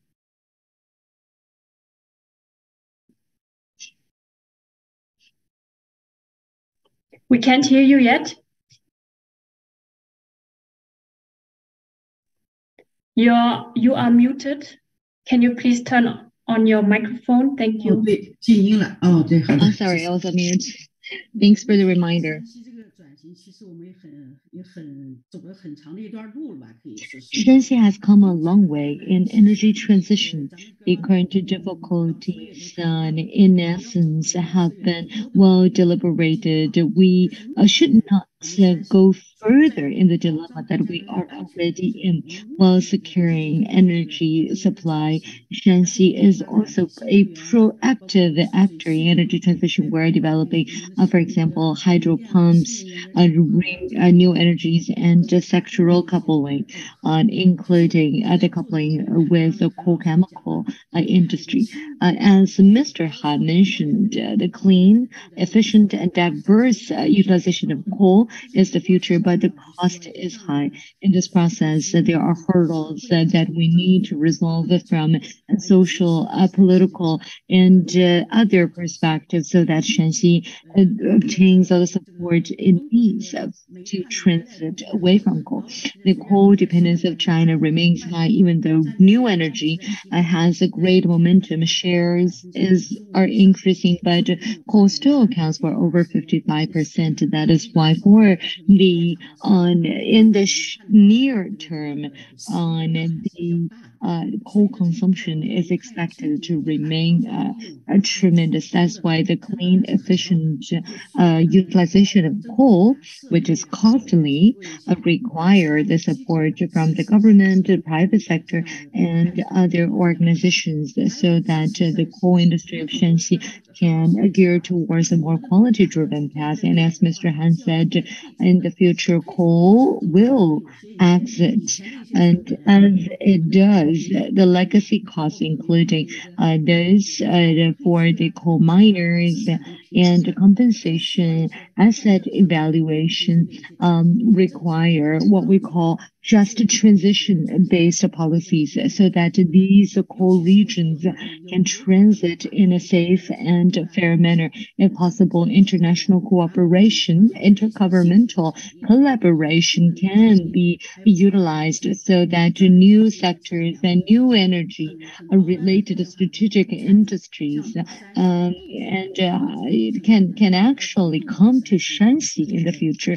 And as they deploy their presence in Shanxi, it can assist Shanxi and this journey. If we only rely on ourselves, on the one hand, we need energy security. Second, on the other hand, we need low carbon. It will be very challenging. So we need all the help that we can get in terms of a capital, project, and talent. And as the expert from rural industry region from Germany pointed out, education is also crucial. Shanxi doesn't have that many top-tier universities in China.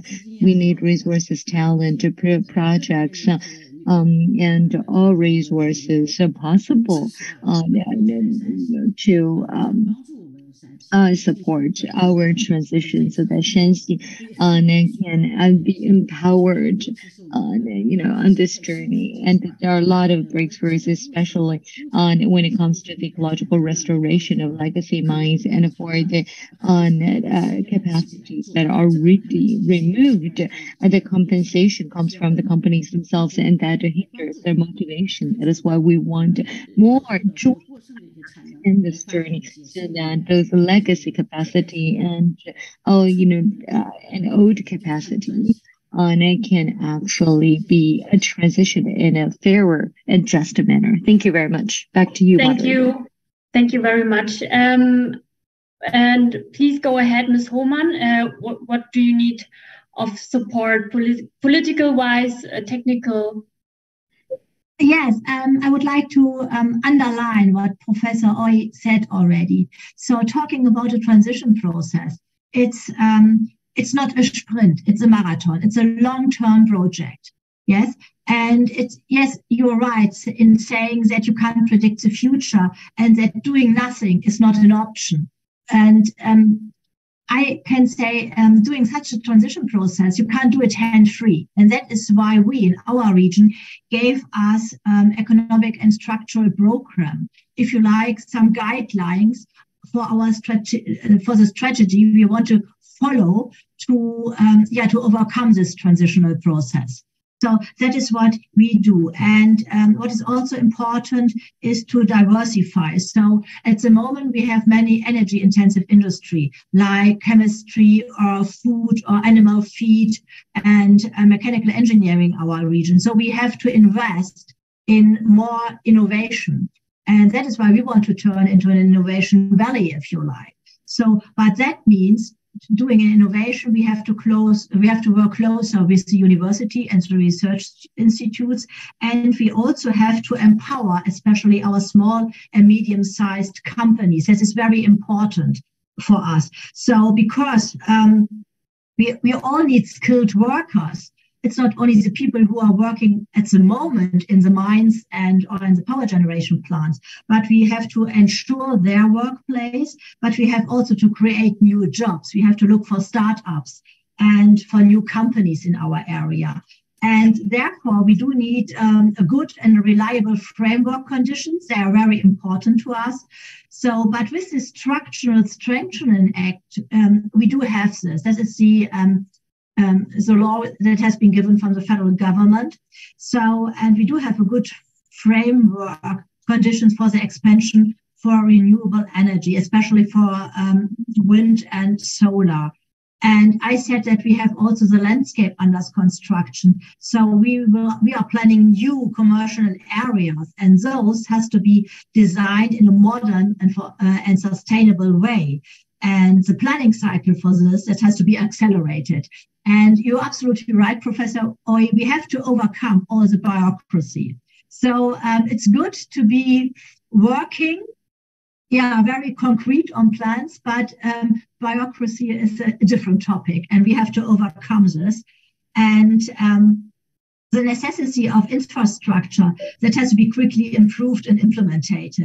And yeah, talking about the innovation, we have to force the interaction and the knowledge transfer between the science and the businesses. And that has to be intensified from my point of view, because education, training, and lifelong learning form the basis for having a well-paid jobs in the future. So it's a holistical thing we are going ahead with.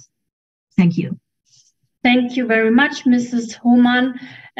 Since the time has been progressing pretty fast, I would like to end the session now.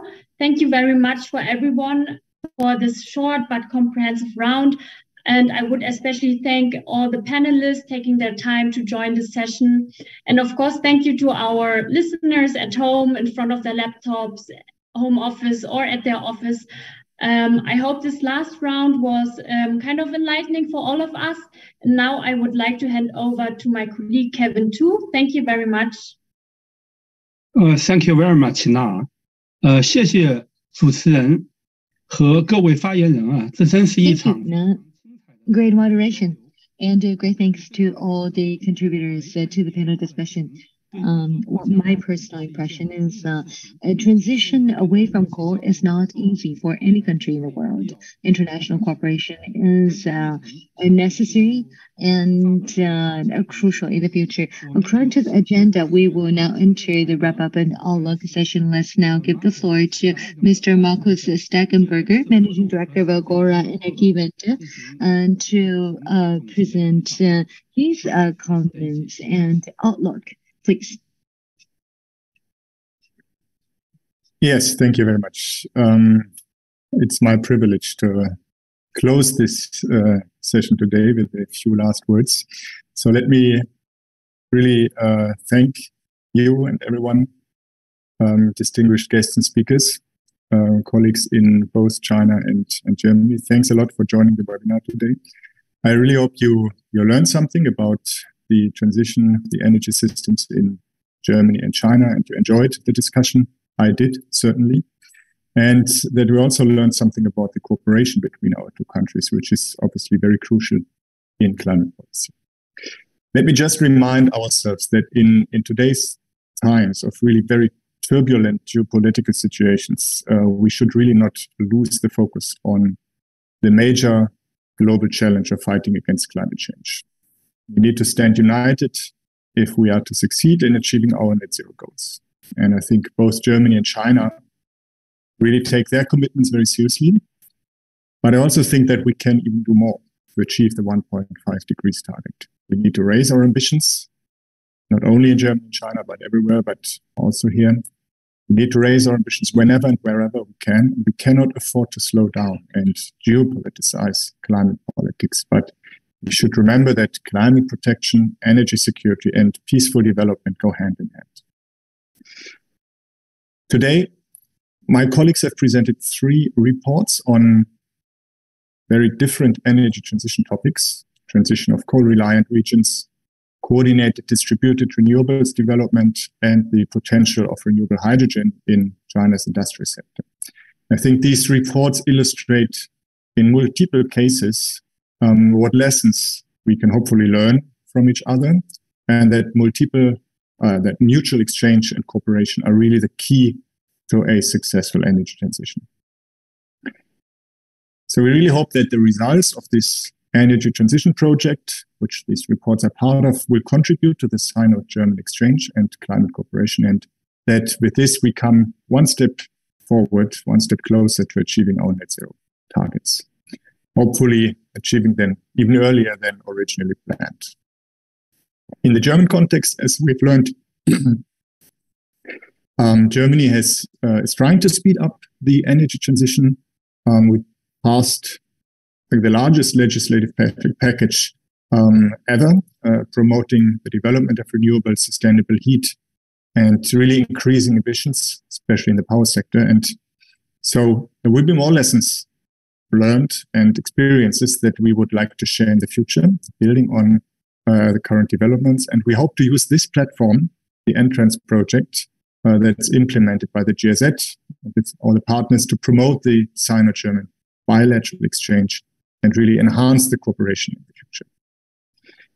So on this note, I would really like to thank our co-organizers, especially the GIZ, but also everyone who worked hard to prepare these reports and this event. And I would like to invite you to join me in a round of applause to express our gratitude to all the participants, including our translators, which was really great, and the IT and everyone who supported this event. I wish you health and fortune, and I'm looking forward to seeing you again in this or another round. Thank you very much and have a nice rest of the day. 非常感谢Markus Thank you so much, Mr. Markus Steinberg, for the concise yet very insightful conclusion. We have got more than 14,000 viewers watching us online across the various platforms in China, Germany, and other EU countries. There's a lot of coal, and both China and Germany are major traders and manufacturing countries. Now, we also rely heavily on foreign oil and gas, and therefore the challenge of energy reliance on imports. We also have pressure of geopolitics compared with other countries. Germany has also the practice of energy transition and the response to the Ukrainian crisis. So there's a lot of things to learn from German practice. For the three reports, Agora 推进中德能源气候合作的一个新起点。未来我们会继续与包括德国国际合作机构 GIZ 在内的国内外志同道合的有关各方通力合作，继续为中国、德国及世界其他地区的清洁能源。So actually, that has also facilitated the clean energy transition. Before we wrap up, I would like to emphasize that 3 reports are downloadable from our official website. And also, this event can be played back on multiple streaming platforms. I would like to thank all participants for your attention, technicians, interpreters, stenographers for the hard work, and our co-organizers, GIZ, and also Agora for the support. I wish you every happiness and success. Thank you.